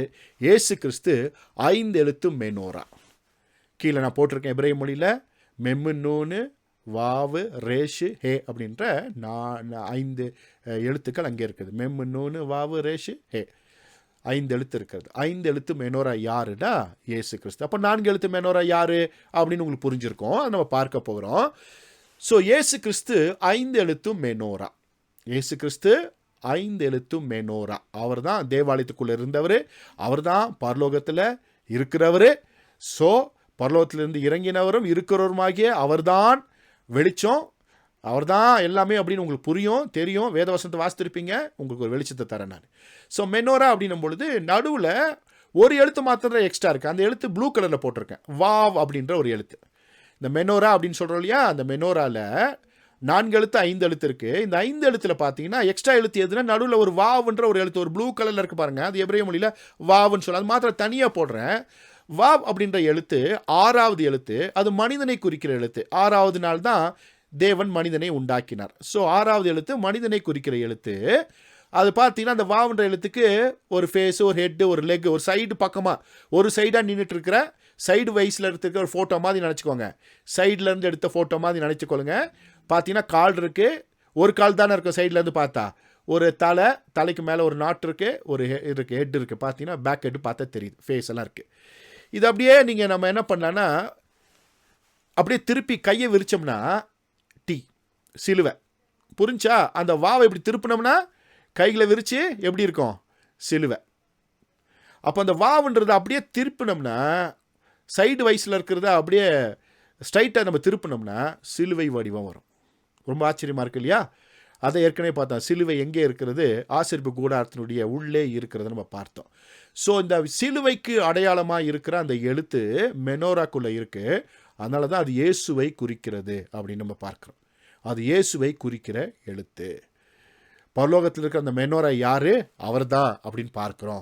தேவாலயத்துக்குள்ளே இருந்த மெனோரா யார், அவர் தான் அப்படின்னு பார்க்குறோம். இப்போ நம்ம ஏற்கனவே பார்த்தோம், உம்முடைய வசனம் என் கால்களுக்கு தீபமும் என் பாதைக்கு வெளிச்சமாக இருக்கிறது நம்ம பார்த்தோம். எபிரேய மொழியில் டபார்ன்ற வார்த்தையை பார்த்தோம், இங்கிலீஷில் வேர்டுன்ற வார்த்தையை பார்த்தோம். அடுத்து யோவான் எழுதின சுவிசேஷம் 1ஆம் அதிகாரம் 1ஆம் வசனத்தை வாசிக்கும் பொழுது ஆதியிலே வார்த்தை இருந்தது, அந்த வார்த்தை தேவனிடத்திருந்தது, அந்த வார்த்தை தேவனாய் இருந்தது. என்னார்க்கு என்னோ லோகோஸ் கையோ லோகோஸ் என் ப்ரோஸ்தோன் தயோன் கை தயோஸ் என்னோ லோகோஸ் அப்படின்னு கிரீக்கில் இருக்குது. எப்ரேய மொழியில் அந்த வசனத்தை போட்டிங்கன்னா பெரேஷித் ஹையா ஹா டபார் வே ஹா ஹையா ஹா டபார் ஹையா எட் ஹா ஏலோகிம் வே ஏலோகிம் ஹையா ஹா டபார் அப்படின்ட்டுருக்கு. இங்கே டபார் அப்படின்ற வார்த்தையை டவார்ன்ற வார்த்தையை எப்ரேய மொழி வேதாகமத்தில், அதாவது புதிய ஏற்பாட்டை எபிரேய மொழியில் மொழிபெயர்த்திருக்காங்களே, அதில் டபாருன்னு தான் இருக்குது. கிரீக்கில் லோகோஸ்ன்னு இருக்குது, தமிழில் வார்த்தைன்னு இருக்குது, இங்கிலீஷில் வேர்டுன்னு இருக்குது. இந்த வார்த்தை தான் என்னது, மாம்சமாகி நம்ம இடத்துல வாசமாக இருந்தது. அவர் தான் ஆண்டவராகி இயேசு கிறிஸ்து. இப்போ எத்தனை பேருக்கு புரிஞ்சிச்சு வார்த்தைனா என்னது? அவர் தான். வேதவசனம் யார்? அவர் தான். விளக்கு யார்? அவர் தான். ஆதியிலே வார்த்தை இருந்தது, அந்த வார்த்தை தேவனிடத்திலிருந்து, அந்த வார்த்தை தேவனாக இருந்தது. என்னார்க்கு என்னோ லோகோஸ் கையோ லோகோஸ். ஓகே, என் ப்ரோஸ்தோன் தயோன் கைத்தையோஸ் என்னோ லோகோஸ். லோகோஸ் என்ற வார்த்தை கிரேக்க மொழியில் அப்படி எழுதியிருக்கிறது. எபிரேய மொழி வேதாகமத்தை அவர்கள் மொழிபெயர்த்திருக்கும் போது எப்படி மொழிபெயர்த்திருக்காங்க? பெரேசித் ஹையா ஹாடபார், வே ஹாடபார் ஹையா எட் ஹா ஏலோகிம், வே ஏலோகிம் ஹையா ஹா டபார். டபார்ன்ற வார்த்தையை அவங்க போட்டிருக்கிறாங்க. இப்போ டபார் அப்படின்னு கீழே போட்டிருக்க பாருங்க, வேர்டு, வார்த்தை, லோகோஸ், டபார், வசனம். இதெல்லாம் யாரை குறிக்கிறதுனா ஆண்டவராகிய இயேசு கிறிஸ்துவை தான் குறிக்கிறது. அவர் தான் வசனம், அவர் தான் வார்த்தை, அவரை அறிவதே நித்திய ஜீவன் அப்படின்னு வேதவசனம் சொல்லுகிறது. குமாரனை அறிவதே நித்திய ஜீவன். குமாரன் மூலமாகத்தான் பிதாவினிடத்தில் வர முடியும் என்கிறதான சத்தியம் இங்கே ஆழமாக வைக்கப்பட்டிருக்கிறது. புரிந்து கொண்டவர்கள் பாக்கியவான்கள். புரிந்து கொண்டவர்கள் கரங்களை உயர்த்தி ஆண்டவருக்கு மகிமையை செலுத்துங்க. ஏன்னா ஆண்டவருக்கு மகிமையை செலுத்துகிற ஒரு நேரம் இது. கர்த்தருடைய நாமம் மகிமை அடைய வேண்டும். ஹல்லேலூயா. ஓகே, சரி, நம்ம பார்த்தோம் லோகோஸ், டவார், வார்த்தை, வேர்டு, வசனம் அப்படின்னா என்னன்னா அது குத்து விளக்கை சொல்லுகிறது. அந்த குத்து விளக்கு யாரு? 5 எழுத்து குத்து விளக்கான ஆண்டவராகிய இயேசு கிறிஸ்து என்பதை நாம் தெரிந்து கொண்டோம். ஸோ நம்ம பார்க்கிறோம் 1 யோவான் 1:1 ஆதி முதல் இருந்ததும் நாங்கள் கேட்டதும் எங்கள் கண்களினாலே கண்டதும் நாங்கள் நோக்கி பார்த்ததும் எங்கள் கைகளினாலே தொட்டதுமாயிருக்கிற ஜீவ வார்த்தையை குறித்து உங்களுக்கு அறிவிக்கிறோம். இயேசு கிறிஸ்து யாரம்மா? ஜீவ வார்த்தை. ஜீவ வார்த்தையம்மா. வார்த்தை நம்ம பார்த்தோம் இல்லையா? ஆதியிலே வார்த்தை இருந்தது, அந்த வார்த்தை தேவனிடத்தில் இருந்தது, அந்த வார்த்தை தேவனாய் இருந்தது. வெளிப்படுத்தின விசேஷம் 19:13 சொல்கிறது, இரத்தத்தால் தோய்க்கப்பட்ட வஸ்திரத்தை தரித்திருந்தார், அவருடைய நாமம் தேவனுடைய வார்த்தை என்பதே. அந்த வார்த்தை தான் மாம்சமாகி நம்மிடத்தில் வாசம் செய்தது. அந்த வார்த்தை தான் உலகத்திற்கு வெளிச்சமாக இருந்தது. அந்த வார்த்தை தான் ஆண்டவராகிய இயேசு கிறிஸ்து. அவர்தான் பரலோகத்தினுடைய மெனோரா. தேவாலயத்திலும் அவர்தான் மெனோரா. நம்மை பிரகாசிப்பிக்கிற மெய்யான ஜீவ ஒளி அவரே. ஹல்லேலூயா. ஸோ நம்ம பார்க்கிறோம். அப்போ அடுத்தது மனிதன் 4 எழுத்து மேனோரா. அடுத்து மனிதன் 4 எழுத்து மேனோரா. 4 எழுத்து தான் கீழே இருக்கு பாருங்க. தேவன் 5 எழுத்து மேனோரா, மனிதன் 4 எழுத்து மேனோரா. கைகளை உயர்த்திய ஒரு மனிதன் நீங்க படத்தில் பார்க்குறீங்க, அப்படியே ஷேடோவா தெரியுது. ஒரு மனிதன் கைகளை உயர்த்தி ஆராதிக்க வேண்டும் என்று தேவன் விரும்புகிறார். திருச்சபையின் போதகரும் விரும்புகிறார். ஒவ்வொரு முறையும் திருச்சபை போதகர் சொல்வார், கையை தூக்கி ஆராதனை பண்ணுங்கப்பா, கையை தூக்கி ஆராதனை பண்ணுங்கப்பா. அப்போ தான் நம்ம கையை வலிக்கும். பஸ்ஸில் போய் அந்த பாரை பிடிச்சிட்டு தொங்கினா கை வலிக்காது, ட்ரெயினில் நின்றுட்டு வந்தால் கை வலிக்காது. ஆனால் சபையில் மாத்திரம் கையை தூக்கணும்னு சொன்னால் கை வலிக்கும். காரணம்னா அதுக்கு வேறு ஒன்றும் இல்லை, புரியாமை, அறியாமை. கைகளை உயர்த்தி ஆராதித்தல் ஒரு முக்கியமான விஷயம். ஏன் அப்படின்னா கைகளை உயர்த்தி அப்படி வச்சிங்கன்னா கரெக்டாக 7 ஜாயிண்ட் இருக்குது. 7 ஜாயிண்ட் இருக்குது. கரெக்டாக பார்த்தீங்கன்னா உங்கள் கை, அப்புறம் முட்டி, அப்புறம் தோல் முட்டி, அப்புறம் முதுகு, அப்படியே பார்த்தீங்கன்னா 7 அகல்களை வைக்க முடியும். நல்லா யோசித்து பாருங்கள் இருக்கான்ட்டு. பாருங்கள், இங்கே ஒரு முட்டி இருக்குது, அப்புறம் இங்கே ஒரு முட்டி இருக்குது, இங்கே ஷோல்டர், அப்புறம் இங்கே கழுத்து, அதே போல் இந்த கை, மொத்தம் 7 இருக்கும். நம்ம குத்து விளக்கு பறிக்கும்போது அப்படி தானே பார்த்தோம். ரைட்டு லெஃப்ட் 2 பிடிச்சோமா, நடுவில் இருக்கிறது ஒரு 12, அப்புறம் இந்த பக்கம் எப்படி பிடிச்சோமா, 66 புஸ்தகம் வந்துச்சா. அதே போல் நீங்கள் யாருன்னா கரெக்டாக 7 ஜாயிண்ட் இருக்கிற ஒரு குத்து விளக்கு. 4 எழுத்து குத்து விளக்கு. ஒரு மனிதன் குத்து விளக்கு, தேவ சாயலாக தேவரூபமாக இருக்கிற ஒரு குத்து விளக்கு. இங்கே பார்த்தீங்கன்னா 2 குத்து விளக்கை போட்டிருக்கேன். 5 எழுத்து குத்து விளக்கையும் போட்டிருக்கேன், 4 எழுத்து குத்து விளக்கையும் போட்டிருக்கேன். 5 எழுத்து குத்து விளக்கு ஆண்டவராகிய இயேசு கிறிஸ்து, 4 எழுத்து குத்து விளக்கு மனிதர்களாகிய நாம். அந்த 5 எழுத்து குத்து விளக்கு அணையாத ஜீவ ஒளி, இட்டர்னல் லைட். அது அணையாது. ஆனால் 4 எழுத்து இந்த குத்து விளக்கு இருக்கிறதே, இது அணைந்து போகிற ஒளி. இது அப்பப்போ பற்ற வைக்க வேண்டும். அதனால தான் வேதவசனம் சொல்கிறது, மங்கி எரிகிற திரியை அணையாதவர். இப்போ நம்ம என்னைக்கெல்லாம் இந்த வெளிச்சம், இந்த 7 அகலும் எரியாமல் போகுதோ, அப்போ நம்ம இருளில் நடக்கிறோம்னு அர்த்தம். நிறைய பிரச்சனைகளை சந்திக்கிறோம் என்ற அர்த்தம். வாழ்க்கையிலே தோல்விகளை சந்திக்கிறோம் என்ற அர்த்தம். தோல்விகளை சந்திப்பதற்கு, பிரச்சனைகளை சந்திப்பதற்கு, பிசாசின் போராட்டங்களை சந்திப்பதற்கு காரணம் நம்மிலுள்ள வெளிச்சம் இருளாய் போவதினாலே. 7 அகல்களும் எரிய வேண்டும். சில அகல்கள் அணைந்து விட்டால் உங்கள் பாதை வெளிச்சமாக இருக்காது. செல்லுகிற பாதைகளில் இடர்பாடுகளை சந்திக்க வேண்டியது வரும். தேவையில்லாதவைகளை நாம் முட்ட வேண்டியதாக வரும். சில விஷயங்கள் நம்ம மோதும், நாம் பலவீனம் அடைவோம், தோற்கடிக்கப்படுவோம். ஏன்னுனே தெரியாமல் நம்ம காயப்படுவோம். ஏன் காயப்படுறோன்னு நமக்கு தெரியாது. யோசித்து பார்த்தா நம்முடைய வெளிச்சம் அங்கே அணைந்து போயிருக்கும். அங்கே பல அகல்கள் அணைந்து போயிருக்கும். ரொம்ப டிம்மு லைட்டில் நடந்துட்டுருக்கோன்னு அர்த்தம். நம்ம தேவனோட தான் இருக்கோம்னு நினைக்கிறோம், ஆனால் டிம்மு லைட்டில் நடக்கிறோன்னு அர்த்தம். ஸோ நம்முடைய 7 அகல்களும் எரியணும். அப்போ யார்கிட்ட வந்தால் தான் எரிய முடியும்? யார் தான் பற்ற வைப்பார் அப்படின்னா, அணையாத ஜீவ ஒளியாக இருக்கிற ஆண்டவராகிய இயேசு கிறிஸ்து தான். அணைந்து போகிற இந்த வெளிச்சத்தை உடைய நாம், அகல்களை உடைய நாம், அணைந்து போகும் பொழுதெல்லாம் தேவனுடைய சன்னிதானத்தில் நம்முடைய அகல்களை பற்ற வைக்க வேண்டும். எத்தனை பேருக்கு புரியுது நான் சொல்கிறது? இப்போ தேவனுடைய சன்னிதானத்துக்கு நேராய் வருவது என்பது எவ்வளவு அவசியம். நிறைய பேர் சொல்கிறாங்க, நான் ரட்சிக்கப்பட்டேன், நான் ஞானஸ்தானம் எடுத்துட்டேன், நான் கிறிஸ்தவன் ஆகிட்டேன், அவ்வளோதான், இனிமேல் என்ன இருக்குது அப்படின்னு நினைக்கிற ஆட்கள் இருக்காங்க. இனிமேல் ஒன்றும் இல்லை, இயேசு எல்லாமே செஞ்சு முடிச்சிட்டாரு. அப்படி இல்லை.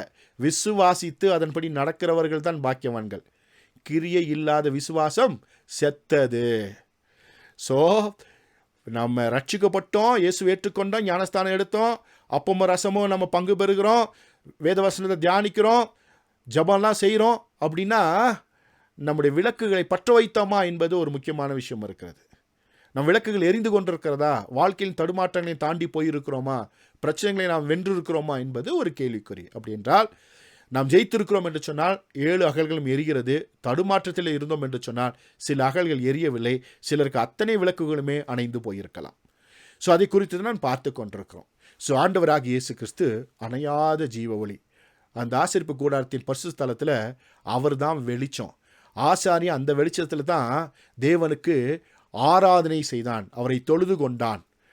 அதே போல் இந்த உலகத்தில் தேவனை தொழுது கொண்டு அவருக்கு பிரியமாக இருக்கணும்னா, பரிசுத்த ஜீவியம் செய்யணும்னா, அவருடைய வெளிச்சம் உங்களை பற்ற வைக்க வேண்டும். அவருடைய வெளிச்சத்தில் தான் வெளிச்சம் நாம் காண வேண்டும்.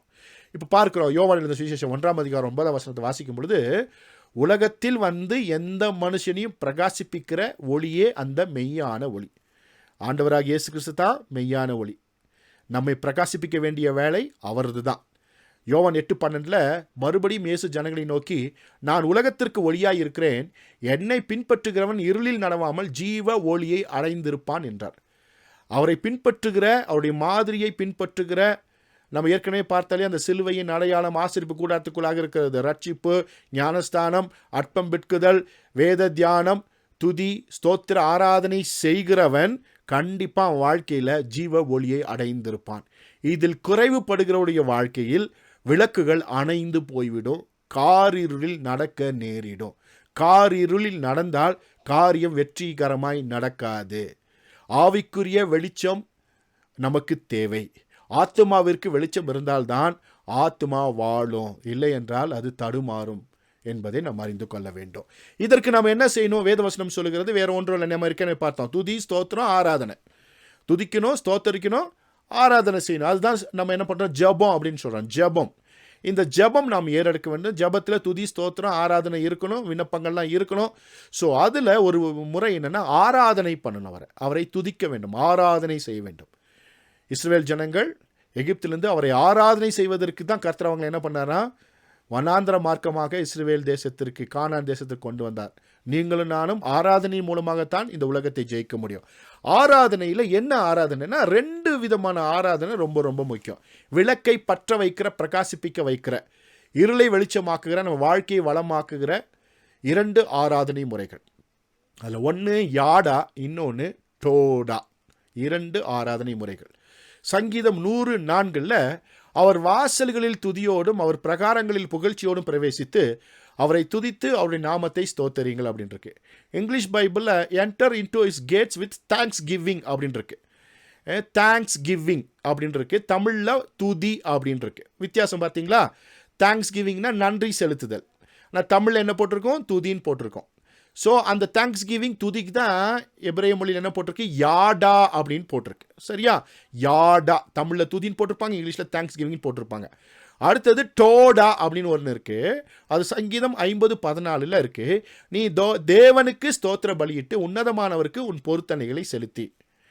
நீ தேவனுக்கு ஸ்தோத்திர பலியிட்டு உன்னதமானவருக்கு உன் பொருத்தனையை செலுத்தி. இங்கே ஸ்தோத்திர பலினா அப்படின்னு என்ன? நம்ம ஆளுங்க என்ன சொல்லுவாங்க? ஸ்தோத்திரம் ஸ்தோத்திரம் ஸ்தோத்திரம் ஸ்தோத்திரம் அப்படின்னு சொல்லுவாங்க. அப்படின்னா என்ன? ஸ்தோத்திரம்னா என்ன? அது ஒரு வடமொழி சொல்லு இல்லையா? இங்கிலீஷ் பைபிள் என்ன போட்டிருக்குன்னா, offer and to God thanksgiving போட்டிருக்கு. சரியா? Thanksgiving. இப்போ ஸ்தோத்திரம் அப்படின்றத கொஞ்சம் புரிஞ்சுக்கலாம். புரியாமல் செய்யும்பொழுது கர்த்தர் அறிவார். புரியாமல் செய்யும்போது கர்த்தர் நமக்காக என்ன பண்ண வேண்டுதல் செய்து நம்மை சரிப்படுத்துகிற ஆண்டவர். நீங்கள் இதுக்கு முன்னால் ஸ்தோத்திரம்னு சொல்லியிருக்கலாம். அதை கூட கர்த்தர் கேட்டு நீங்கள் எதற்காக செய்கிறீர்கள் என்பது புரிந்து கொள்கிற ஆண்டவர் தானே. ஆனால் உண்மையான செய்தி என்ன? வேதாகம் என்ன சொல்லுகிறதுனா, இங்கே ஸ்தோத்திர பலிக்கு டோடா, அங்கே துதிக்கு யாடா. துதிக்கு யாடா, ஸ்தோத்திர பலிக்கு டோடா. இந்த 2 முறைகளில் தேவனை தொழுது கொள்ள வேண்டும், ஆராதனை செய்ய வேண்டும் என்று வேதவசனம் சொல்கிறது. இந்த 2 முறையிலும் தேவனை தொழுது கொள்வதற்கு என்ன பண்ணுனா, இங்கே பார்க்க கரங்களை உயர்த்தி ஆராதித்த. கரங்களை உயர்த்தி, சரியா? இப்போ கரங்களை உயர்த்தி ஆராதிக்கும் பொழுது உங்களுடைய விளக்குகள் அங்கே எரியும். கர்த்தர் பற்ற வைப்பார். அங்கே கர்த்தர் இருந்தால், கர்த்தருடைய பிரசன்னம் இருந்தால், ஆளுகை இருந்தால், உங்களுக்குள்ளாக பரிசுத்த ஆவியானவர் உங்கள் விளக்குகளை பற்ற வைப்பார். இப்போ அதனால தான் திருச்சபையார் கூடி வந்து ஆராதிக்கணும்னு சொல்கிறது. சிலர் விட்டு விடுவதை போல சபை கூடுவதை விட்டு விடாது இருக்கணும் அப்படி பைபிள் சொல்லுதில்ல. அதுக்கு காரணம் தான், கூடி வரும் பொழுது எங்கே என் நாமத்தினால 2-3 பேர் கூடி இருக்கிற அங்கே அவர்கள் நடுவில் இருப்பேன்னு சொன்னார் இல்லையா? அங்கே வரும்பொழுது பரிசுத்த ஆவியானவர் உங்களை நிறைத்து உங்கள் விளக்குகளை பற்ற வைப்பார். யாடா பண்ணும், கரங்களை உயர்த்தி துதிக்கணும். இந்த யாடா டோடா அப்படின்றது, டோடான்றது நன்றி செலுத்துறது, யாடான்றது கரங்களை உயர்த்தி துதிக்கிறது. 2க்குமே ரூட் வேர்டு ஒன்று தான், அந்த 3 எழுத்து தான், சரியா? ஸோ டோடா யாடா 2மே ஒன்று தான். அப்படின்னா கைகளை உயர்த்தி துதித்தல் தான். இப்போ யாடானா அப்படின்னா என்ன நம்ம பார்க்கலாம். யாடான்றது முழு அர்ப்பணிப்போடு துதித்தல். 114 முறை வேதாகமத்தில் இருக்கு. முழு அர்ப்பணிப்போடு துதித்தல்னா, அந்த குழந்தை கை தூக்கிட்டு வந்தால் நம்ம தூக்குவோம் இல்லையா? அதுதான். அந்த குழந்தை வந்து கை தூக்கலைன்னா நம்ம தூக்க முடியாது, தெரியுமா? சின்ன குழந்தைங்க, நீங்கள் போய் ஒரு குழந்தைய தூக்கலாம் முடியாது. அது கையை உயர்த்தினா மட்டும் தான் தூக்க முடியும். தூக்குன்னு சொன்னால் தான் தூக்க முடியும், இல்லைனா நழுவி போயிடும். ஸோ அது என்னென்னா, எல்லாத்தையும் பார்த்து கை தூக்காது குழந்தை. தனக்கு தெரிந்தவர்கள், தன் தாய், தன்னுடைய வீட்டாரை மாத்திரம் தான் பார்த்தீங்கன்னா கையை தூக்கி தூக்குன்னு சொல்லும். அப்போ தான் அந்த குழந்தையை தூக்க முடியும். அதே போல் தேவனுடைய சன்னிதானத்துக்கு வந்து என்னை தூக்கும் ஆண்டவரே, ஐம் ஆல் யோர்ஸ், நீங்கள் உமக்கு நான் சொந்த ஆண்டவர், நீங்கள் என்ன வேணால் பண்ணலாம், என்னை தூக்கி கொஞ்சலாம், என்னை எங்கே வேணால் கொண்டு போகலாம், சரி செய்யலாம், என் மூக்கு வடிஞ்சிட்ருக்கு அதை தொடச்சி விடலாம், என் தலை களைஞ்சிருக்கு அதை நீங்கள் என்ன பண்ணலாம், வாரி விடலாம், என்னுடைய உடைகள் எல்லாம் வந்து அழுக்காக இருக்கிறது, புது துணியை மாற்றி விடலாம், எனக்கு கற்றுத்தரலாம், விருப்பமானதை சொல்லிக் கொடுக்கலாம், எனக்கு பிரியமானது நீங்கள் வாங்கி தரலாம், நான் உமக்கு சொந்தம் அப்படின்னு அர்ப்பணிக்கிறது. அதுதான் வந்து யாடா. நம்ம என்ன பண்ணுறோம், எப்பயுமே நம்ம இஷ்டத்துக்கு தான் ஆண்டவர் ஏதாவது செய்யணுமே நினைக்கிறோமே தவிர, அவர் இஷ்டத்துக்கு எதுவுமே நம்ம வாழ்க்கையில் செஞ்சிடக்கூடாது. எல்லாமே நல்லா தான் நடக்கணும். எப்பயுமே ஸ்வீட்டு தான். ஒரு நாள் என்ன பாருங்கள், பூச்சி மருந்து சாப்பிடக்கூடாது, ஒரு நாள் கசப்பான மருந்தை சாப்பிடக்கூடாது. அப்படி வந்தால் உடனே அடம் பிடிச்சி இது பண்ணுறது நம்முடைய மனநிலை எப்படி. ஆனால் ஆண்டவர் சரி செய்கிற ஆண்டவர். அர்ப்பணித்தால் அவர் இஷ்டப்படி சில விஷயங்களை செய்வார், உங்களுக்கு பிரியமானதையும் செய்வார். அதுதான் அர்ப்பணிப்பு. அப்போ ஏற்றுக்கொள்ளணும். ஒரு கசப்பான அனுபவம் வரும்பொழுது, ஒரு பிரச்சனை வரும்போது, அது எனக்காகத்தான், அது என்னை சரி செய்வதற்காகத்தான், என்னை அது ஸ்ட்ராங் பண்ணுறதுக்காக தான் கர்த்தர் கொடுத்துருக்காரு, அதுலேருந்து என்னை வந்து காப்பாற்றுவார், அதுலேருந்து வெளிக்கொண்டு வருவார், அதன் மூலமாக என் வாழ்க்கை மாறும் என்கிறதான உணர்வு. அதனால சங்கீதக்காரர் சொல்கிறான், உபத்திரப்படுவதற்கு முன்பாக நான் வழி தப்பி நடந்தேன், இப்பொழுதோ உங்கள் பிரமாணங்களை காத்து நடக்கிறேன், உமது உண்மையின்படி என்னை உபத்திரப்படுத்தினீர் அப்படின்னு சொன்னான். அப்புறம் அவன் சொன்னான், மட்டாய் தண்டியுன்னு வேற சொன்னான், ஆண்டவரே என்னை விட்டுறாதீங்க, அப்பப்போ கொஞ்சம் 4 போடுங்க, அப்போ தான் நான் சரியாக நடப்பேன் அப்படின்னு சொன்னான். இந்த அனுபவம் இன்னைக்கு இல்லை தானே, விரும்பினது தான் வரணும் இல்லையா அப்படின்னு நினைக்கிறோம். முழு அர்ப்பணிப்போடு துதித்தல், கரங்களை உயர்த்தி, ஆண்டவரே நமக்கு சொந்தம், என் வாழ்க்கையில் நீங்கள் என்ன வேணால் செய்யலாம், உமக்கு எல்லா உரிமையும் இருக்கிறது, எனக்காக, என்னுடைய வாழ்க்கைக்காக, என் நல்வாழ்க்கைக்காக, என்னுடைய சந்ததிகளின் வாழ்க்கைக்காக தான் எல்லாவற்றையும் செய்கிறேன் என்பதை ஏற்றுக்கொள்கிறேன் என்கிறதான முழு அர்ப்பணிப்போடு துதித்தல். அப்படி துதிக்கும் பொழுது கர்த்தர் உங்கள் வாழ்க்கையில் அணைந்து போன விளக்குகளை அவர் பற்ற வைப்பார். அடுத்தது டோடா அப்படின்றது நன்றி செலுத்தி துதித்தல், எல்லா சூழ்நிலையும் துதித்தல். To praise no matter your circumstances 32 முறை வேதாகமத்தில் இருக்குது. டோடானா என்ன அர்த்தம்னா, உங்கள் வாழ்க்கையில் இப்போ ஒரு பிரச்சனை ஓடிட்டுருக்கு, பயங்கரமான பிரச்சனை, அதுக்கு நடுவில் ஜெபம் பண்ண முடியல, ஒன்றும் முடியல, இந்த போராட்டத்தை தாண்டி வந்தால் போதும்னு நினைக்கிறீங்க. அப்போ துதிக்கணும், ஆண்டவரே நீ நல்லவர் ஆண்டவரே, இதுக்கு முன்னால் இப்படி தான் வந்துச்சு, நீ எனக்கு இப்படியெல்லாம் உதவி செஞ்சீங்க, இதை விட போராட்டத்தெல்லாம் சந்திச்சு அப்போலாம் என்னை காப்பாற்றினீங்க, இது ஒன்று பெருசு இல்லை, இதுலேருந்து என்னை காப்பாற்றிடுவீங்க அப்படின்னு சொல்லி அதற்கு முன்பாக செய்த அத்தனை நன்மைகளையும் சொல்லி துதித்தல். ஏன்னா இருக்கிற சுச்சுவேஷனாக அந்த சுச்சுவேஷனுக்காக உங்களால் நன்றி செலுத்தி துதிக்க முடியாது. ஆனால் அதுக்கு முன்னால் நன்றி செஞ்சுருக்காருல, நல்லது செஞ்சுருக்காருல, அதுக்கு நன்றி செலுத்தணும். நிறைய நல்லது செஞ்சுருக்காருல, அதற்கு நன்றி செலுத்தி நாம் துதிக்கணும். அதுதான் டோடா. இப்படி துதிக்கும் பொழுது இந்த 2 முறையும் தான் ஒரு மனிதனுடைய வாழ்க்கையில் அவன் விளக்குகளை எரிய வைக்கும், அவன் வாழ்க்கையை பிரகாசிக்க பண்ணும், மறந்துவிடக்கூடாது. ஸோ பார்க்குறோம், இங்கே அணையாத ஜீவ ஒளியிலிருந்து அணைந்து போகிற ஒளியை பெற்றிருக்கிற நாம் ஒளியை பெற்றுக்கொள்ள வேண்டும்.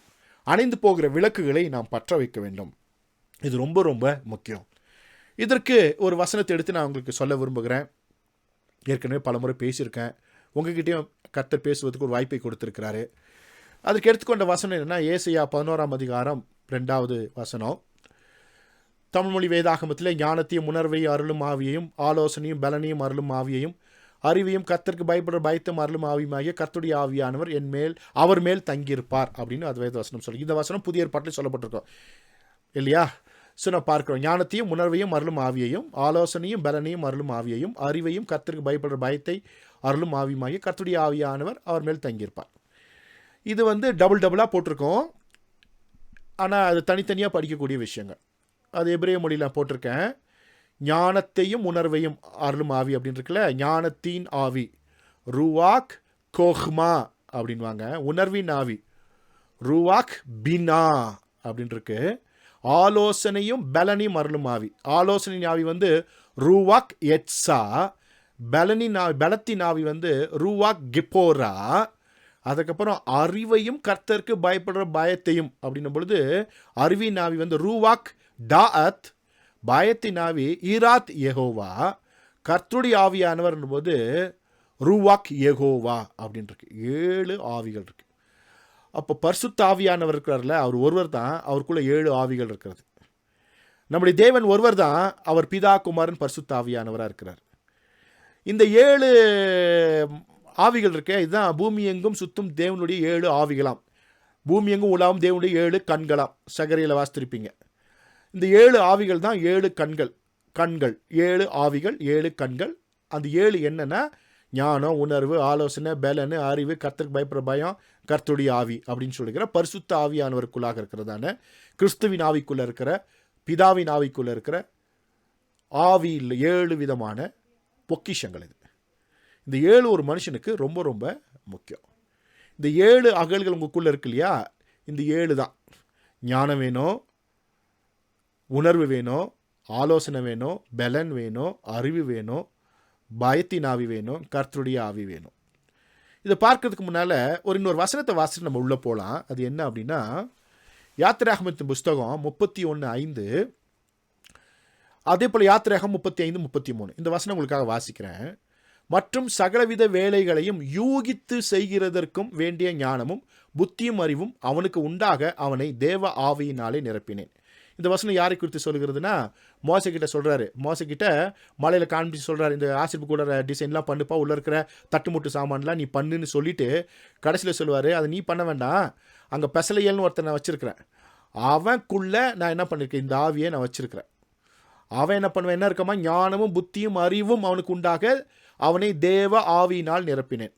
அவன் செய்வான் யூகித்து செய்வதற்கு அப்படின்னு இருக்கு. இங்கே இதை கவனிக்க வேண்டிய விஷயம் என்னென்னா, யூகித்து அப்படின்னு இருக்கு. யூகித்துனா என்ன அர்த்தம்னா, நீங்கள் ப்ளூ பிரிண்ட் கொடுத்தீங்கன்னா அது மாதிரி செய்கிறதுக்கு எல்லாமே இருப்பாங்க. சரியா? ஒரு டிசைன் கொடுத்துட்டு இந்த மாடல்லாம் கொடுத்து இது மாதிரி செய்யுங்க அப்படின்னா எல்லாமே செய்வீங்க. சும்மா வாயிலே சொல்கிறீங்க, இப்படி இருக்கணும், அப்படி இருக்கணும், மேலே இருக்கணும், கீழே இருக்கணும், சைடில் இருக்கணும், மேலே 3 இன்ச் இருக்கும், கீழே 2 இன்ச் இருக்கணும், அப்படி வாயிலே சொல்கிறீங்கன்னு வச்சுக்கோங்களேன். அதை புரிஞ்சு யூகிச்சு இப்படி தான் இருக்கும்னு டிசைன் பண்ணுறது ரொம்ப ரொம்ப கஷ்டம். ஏன்னா சொல்கிறத வச்சு செய்கிறது ரொம்ப கஷ்டம். ஒரு பிரிண்ட்டு கொடுத்து ஒரு மாடலை கொடுத்து செய்ய வைக்கிறது ஈஸி. மாடலை பார்த்தது மோசே அங்கே எழுதி வச்சிருக்கிறாரு. ஆண்டவர் சொல்ல அந்த சொல்லி வச்சதை இவர் சொல்கிறாரு, டிசைன்லாம் போடல, வாயில் தான் சொல்கிறாரு. அதை யூகித்து செய்கிறான். இப்படி தான் இருக்கணும்ப்பா அப்படின்னா உடனே யூகித்து செய்கிறான். எவ்வளோ பெரிய அறிவு பாருங்கள், யூகித்து செய்தல். இது ஒரு மனுஷனுக்கு இருந்தால் எல்லாரை காட்டிலும் அவன் விசேஷித்தவனாக இருப்பான். இந்த உலகத்தில் உங்களை யாருமே காப்பி அடிக்கவே முடியாது, உங்களை யாருமே தோற்கடிக்கவே முடியாது, உங்கள்கிட்ட இருக்க திறமை யாராலும் திருட முடியாது. இதுக்கு காரணம் என்ன? அவனுக்குள்ள ஞானமும் அறிவும் புத்தியும் அறிவும் உண்டாக தேவ ஆவியால் நிரப்பின. அடுத்த வசனமும் சொல்லுகிறது, ஞானத்தையும் புத்தியும் அறிவையும் 2வது முறையும் அவனுக்கு உணர்த்து ஆண்டு சொல்கிறாரு. 2வது முறையும் சொல்லியிருக்கேன், ஞானம் புத்தி அறிவு இருந்தால் யூகித்து செய்கிற திறமை இருக்குமாமா. எனக்கு நிறைய பேர் வாழ்க்கையில் தோற்று போகிறதுக்கு காரணம் என்னென்னா, நீங்கள் செய்கிற விஷயத்த 4 பேர் காப்பி அடிச்சிட்றான், அதனால அவங்க ஜெயிச்சிட்றாங்க. ஏன்னா உங்கள்கிட்ட இந்த மாடல் கையில் வந்துடுது. ஆனால் யூகித்து செஞ்சிங்கன்னா யாராலையும் உங்கள் விஷயத்தை காப்பி அடிக்க முடியாது, நீங்கள் தான் ஜெயிப்பீங்க. எத்தனை பேருக்கு புரியுதா? புரியும் நினைக்கிறேன் இல்லையா? கர்த்தர் உங்களுக்கு புரிய வைப்பார். ஸோ யூகித்து செய்தால் இந்த வாழ்க்கையில் தனித்திறமை வாய்ந்தவர்களாக இருக்கலாம். பெசலேயல்கிட்ட நிறைய பேர் இருந்தாங்க, அவங்க மூலியமாக அத்தனை விஷயத்தையும் செய்து ஒரு தனி சிறப்பு வாய்ந்த ஒரு மனிதனாக விளங்கினான் தேவனுக்கு முன்பாக. அதுக்கு காரணம் என்னென்னா, அவன் யூகித்து செய்வதற்கான ஞானம், புத்தி, அறிவு 3 ஆவியை தேவ ஆவியால் கொடுத்திருந்தார். அதான் மறுபடியும் பார்க்குறேன் பாருங்க, ஞானம், புத்தி, அறிவு. சரியா? இப்போ ஞானம் இருக்கு, புத்தி இருக்கு, அறிவு இருக்கு. அப்போது இங்கே கேட்கலாம், எங்கப்பா இருக்குது அங்கே புத்தினா? அந்த உணர்வுன்னு இருக்கு இல்லையா, அதுதான் ருவாக் பீனா. அறிவின் ஆவிற்கு ருவாக் டாத். இது பாருங்க, ஞானத்தின் ஆவி, உணர்வின் ஆவி, அறிவின் ஆவி. இந்த 3, ஞானத்தின் ஆவி, உணர்வின் ஆவி, அறிவின் ஆவி. இப்போ ஞானம் இருக்கணும், ருவாக் கோகுமா, ஞானம். அப்படின்னா ஞானம் என்னன்னா, அறிவு இருந்துச்சுன்னு வச்சுக்கோங்களேன், அந்த அறிவை பயன்படுத்துவதற்கு ஞானம் வேணும். அறிவு இருந்துச்சுன்னா அதை பயன்படுத்துவதற்கு ஞானம் வேணும். உணர்வு அப்படின்னா என்னென்னா காமன் சென்ஸ், ருவாக் பினா, காமன் சென்ஸ். நிறைய பேருக்கு காமன் சென்ஸே இல்லைன்னு சொல்கிறாங்க இல்லையா? காமன் சென்ஸ் இல்லாமல் தான் உலகத்தில் நிறைய பேர் தோற்று போகிறான். So you need common sense. இந்த உலகத்தில் நிறைய பேர் தங்களுடைய ஸ்தானத்தை அடையாமல் போனதுக்கு காரணம் காமன் சென்ஸ் இல்லை. எதை எங்கே பேசணும்னு தெரியல, எதை எங்கே சொல்லணும்னு தெரியல, எப்போ எதை செய்யணும்னு தெரியல. வாயை வச்சு சும்மாலாம் வளரி கொட்டியே வாழ்க்கையின் சில விஷயங்களை இழந்து போகிறார்கள், வாழ்க்கையில் தோற்று போகிறார். காரணம் காமன் சென்ஸ் இல்லை. காமன் சென்ஸ் எந்த கடையிலும் கிடைக்காது, அது எங்கும் விலைக்கு இல்லை. தேவனுடைய ஆவி, பரிசுத்தாவியானவர் வரும் பொழுது அவர் கொடுக்கிற ஒரு 7 ஆவிகள், 7 கண்கள், அதில் ஒரு கண்ணு ஆவிக்குரிய கண்ணு ஒன்று என்னன்னா, அவங்க ஆத்துமாக்கு தேவையான கண்ணு என்னன்னா, வெளிச்சம் என்னன்னா உணர்வின் ஆவி, காமன் சென்ஸு. அது அப்புறம் அறிவின் ஆவி, ரூவாக் டாத். என்ன புக்கு படித்தாலும் அதில் இருக்கிற அந்த ஸ்டஃப்பை எடுக்கணுன்னா அறிவின் ஆவி இருந்தால் தான் உள்ளே இருக்கிற அந்த அறிவு, அந்த சாராம்சத்தை, அந்த அறிவை பெற்றுக்கொள்ள முடியும். நிறைய புஸ்தகங்கள் வாய்க்கும்போது நிறையா டிப்ஸ் எல்லாம் உள்ளே இருக்கும், நிறைய தகவல் இருக்கும், அது மனசில் நிற்கணும். அது பயன்படுத்தணுன்னா அறிவின் ஆவி இருந்தால், இல்லைனா ஐயோ இது நல்லா இருந்துச்சு, அது நல்லா இருந்துச்சு அப்படி தான் சொல்வீங்க தவிர உங்கள் பர்சனல் லைஃப்பில் எதுவுமே பயன்படுத்த முடியாது. இந்த விளக்கு எரிஞ்சால் தான் படிக்கிற அத்தனை புஸ்தகமாக இருந்தாலும் சரி, கேட்கிறதான எத்தனை விஷயங்களாக இருந்தாலும் சரி, பார்க்குற எத்தனை விஷயங்களாக இருந்தாலும் சரி, இருதயத்தில் நிற்கும். அறிவு இருக்கணும், அறிவின் ஆவி வேணும். அறிவு உங்கள் வாழ்க்கையில் பயன்படணுன்னா அறிவின் ஆவி இருந்தால் தான். சரியா? யூகித்து செய்வதற்கு, யாருமே எதிர்பார்க்காத, எப்படி சொன்னாலும் செய்யக்கூடிய, வரைபடமே இல்லாவிட்டாலும், ஒன்றுமே இல்லாவிட்டாலும் ஜெயிப்பதற்கு ஒரு வழி இருக்கிறது. ஞானமும் உணர்வும் அறிவும் தேவை. அது யாருக்கு கொடுத்தாராமா? அந்த பெசலியலுக்கு கர்த்தர் கொடுத்தாராம். அடுத்தது பார்த்தீங்கன்னா ஆலோசனை ஆவின்னு இருக்குது. என்ன இருக்குது? ரூவாக் எட்ஸா அப்படின்னு இருக்கு, ஆலோசனை ஆவி. அது கூட பலத்தின் ஆவி இருக்குது, ரூவாக் கிப்போரா. ஆலோசனை ஆவி என்னென்னா, நீங்கள் சொல்கிற எந்த விஷயமும் சூப்பராக யூஸ்ஃபுல்லாக இருக்கும். Counselling, spirit of council. பயங்கரமாக என்ன பண்ணல, எதை பண்ணாலும் பயங்கர பியூட்டிஃபுல்லாக கவுன்சிலிங் பண்ணலாம். கவுன்சில், ஆலோசனை. அகித்தோப்பேல்னு ஒருத்தர் இருந்தான் இல்லையா, அவன் பயங்கரமான கவுன்சிலர் அவன் இல்லையா? ஆனால் கடைசியில் இருக்க வேண்டிய இடத்த விட்டுட்டு தப்பான இடத்துக்கு போய் செத்து போயிட்டான். ஸோ அவனுக்கு என்ன இல்லை, ஞானம் இல்லாமல் போச்சு. ஆலோசனை மட்டும் இருந்துச்சு, ஞானம் இல்லாமல் போயிடுச்சு. சரியா? ரூவாக் எட்ஸா, ஆலோசனை. காமன் சென்ஸுக்கு அப்புறம் ரொம்ப தேவையான ஆவி ஆலோசனை ஆவி. எது இருந்தாலும் பிளான் பண்ணி செய்யணும்னு சொல்கிறோம் இல்லையம்மா, பிரெயின் ஸ்டாம் பண்ணணும்னு சொல்கிறோம் இல்லையா, அது இருக்குது, ஆலோசனை ஆவி தேவை. அடுத்தது பலத்தின் ஆவி, ரூவாக் கிப்போரா. ஆவியின் பலம், ஆத்மாவின் பலன் வேணும். அதை வச்சு தான் ஒருவேளை உங்கள் சரீரம் பலவீனம் அடைந்து என்னவாக இருந்தாலும் ஜெயிப்பதற்கு மென்டல் பவர்னு நம்ம சொல்லுவோம். ஆவியில் வல்லமை, பவர் வேணும். சரீரத்தில் நீங்கள் பயங்கரமான 6 பேக் வச்சுருந்தா யூஸ் இல்லை. சரியா? அதை பார்த்தா சொல்லுவாங்களா, புல் தடிக்கி பயில்வான்வாங்க. புல் தடிக்கி ஒன்று செத்து போனவெல்லாம் இருக்கிறான், பயில்வான்லாம். ஆனால் பலத்தின் ஆவி இருந்துச்சுன்னா அவன் சுல்லா மாதிரி இருந்தாலும் கோலியாத்தை வீழ்த்திடுவான் இல்லையா? தாவீது ஒரு சுள்ளான் இல்லையா, ஒல்லியாக இருக்கிற கையில் 5 கூழாங்கலை வச்சுருக்கிறவன் அடித்தான், அடி பலம், அதுதான் பலம். நெத்தி பொட்டில் அடித்தான், பொட்டுன்னு கீழே விழுந்தான்.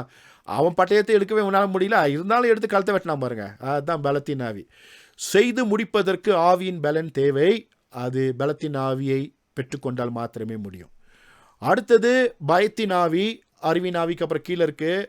அது என்ன இருக்குன்னா, வழக்கமாக ரூவாக் ஈராத்துன்னு இருக்கணும், ஆனால் இங்கே இருக்கணும், வேறு மாதிரி இருக்கணும். ஆனால் இங்கே என்ன, ஈராத் ஏகோவான் இருக்கும். ஈராத் ஏகோவான் இருக்கும்.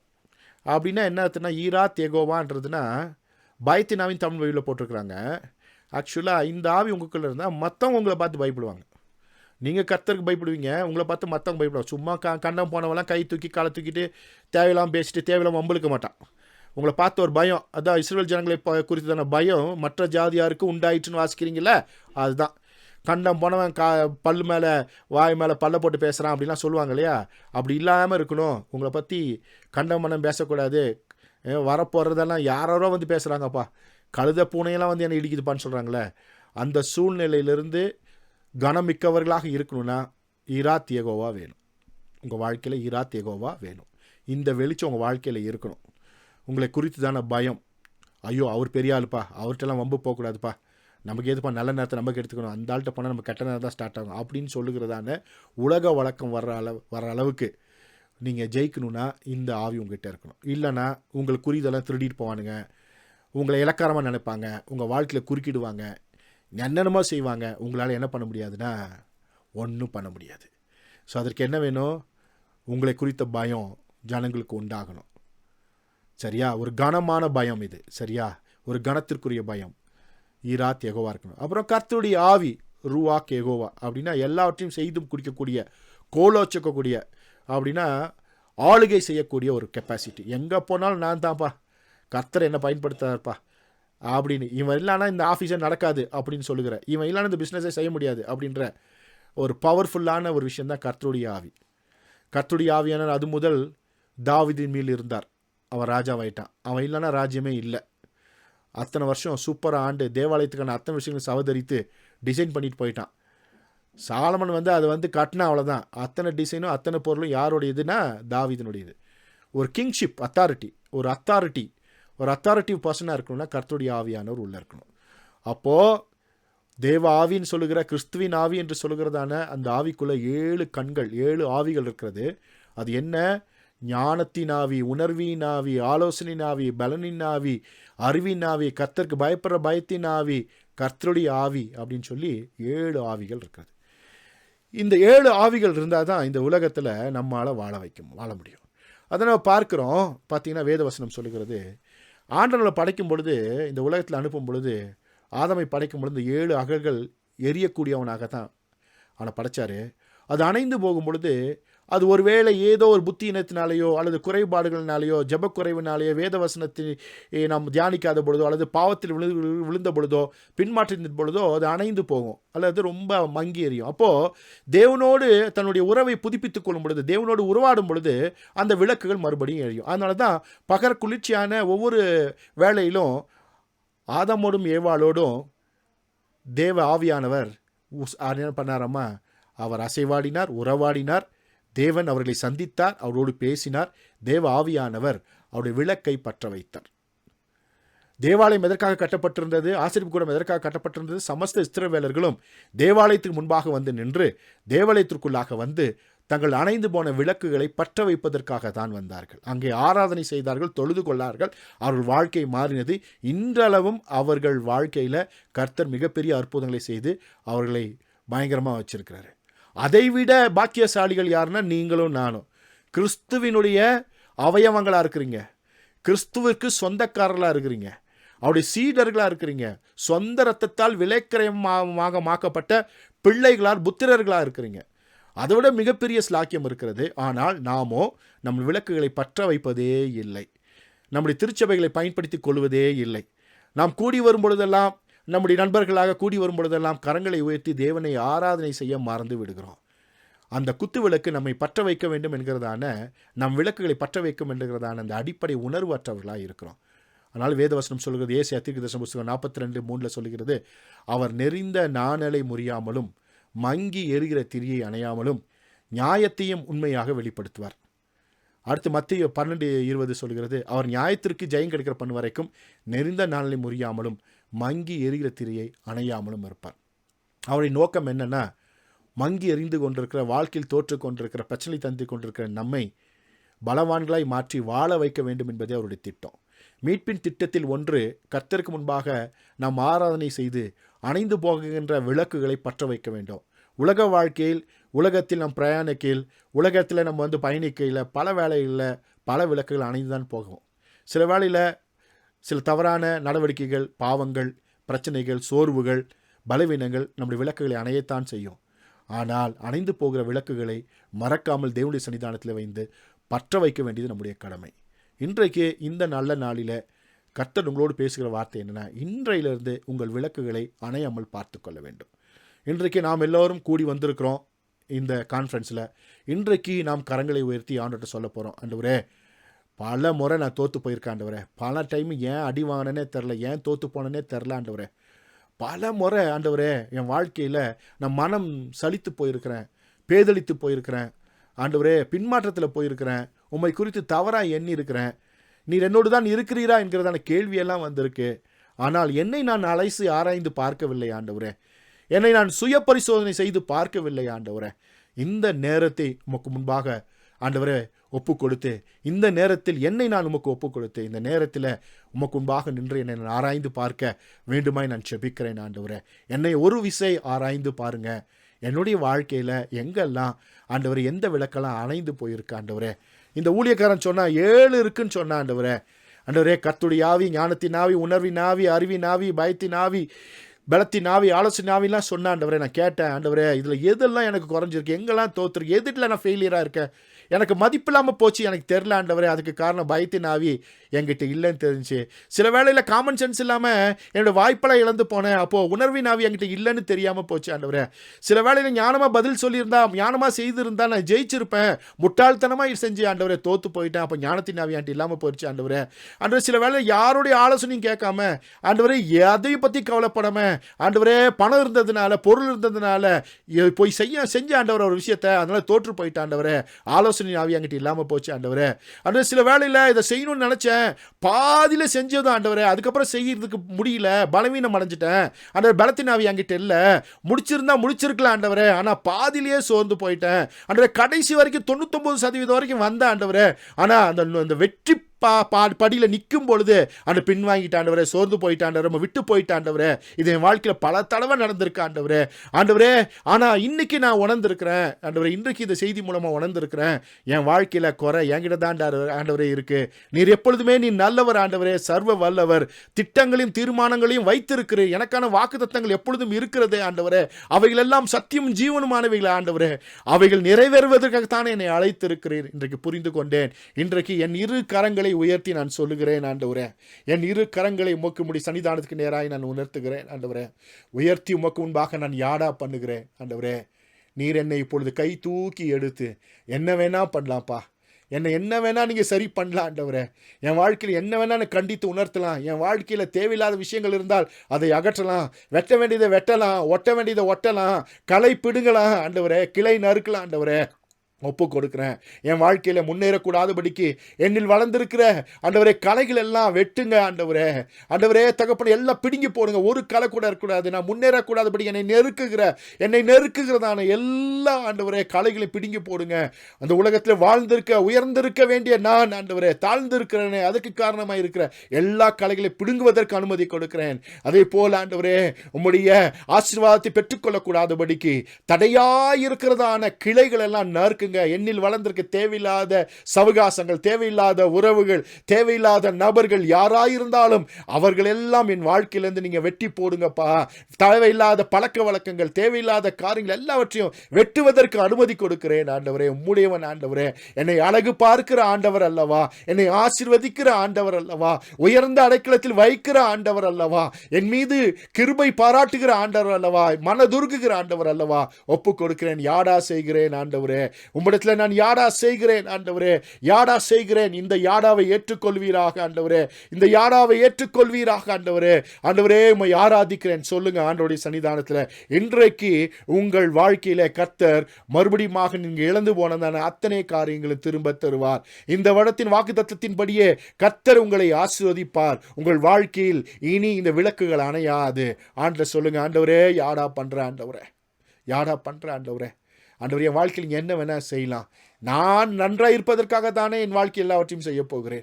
நான் நன்றாக இருப்பதற்காக தானே கிளைகளை எல்லாம் பிடுங்க போகிறேன் ஆண்டவரே, கிளைகளெல்லாம் நறுக்க போகிறேன். என் வாழ்க்கையில் நான் நன்றாக இருப்பதற்காகத்தானே களைகளை பிடுங்க போகிறேன் ஆண்டவரே.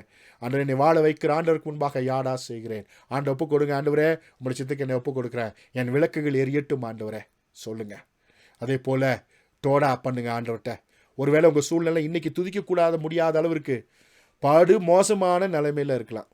என் வாழ்க்கையிலுமே நன்மை ஒன்றுமே நடக்காது, நன்மை நடக்கிறதுக்கு வாய்ப்பே இல்லை, இனி எல்லாம் முடிஞ்சு போச்சு, எல்லாம் காலம் தாழ்ந்து போச்சு, எல்லாம் முடிஞ்சு போச்சு, இனிமேல் ஒன்றும் நடக்காது, இருக்கிற வாழ்க்கையை வாழ்ந்துட்டு அப்படியே போகலான்னு நினைக்கிறேன் அப்படின்னு நினச்சிங்கன்னா ஆண்டவரை சொல்லுங்கள், ஆண்டவர் இதுக்கு முன்பாக எவ்வளையோ நன்மை செஞ்சுருக்கீங்க ஆண்டவரை, நீ நல்லவர் ஆண்டவரை, நன்மை செய்கிற ஆண்டவர் ஆண்டவரை, இன்றைக்கு உயிரோடு இருப்பதே உங்களுடைய சுத்த கிருபை தானே, என்னை போஷித்து தானே வைத்திருக்கிறேன், நல்ல உடையை கொடுத்து தானே வைத்திருக்கிறேன், உணவை கொடுத்து தானே வைத்திருக்கிறேன், மற்றவரை காட்டிலும் என்ன நன்றாகத்தானே வைத்திருக்கிறேன், நன்றி செலுத்துகிறேன் ஆண்டவரே.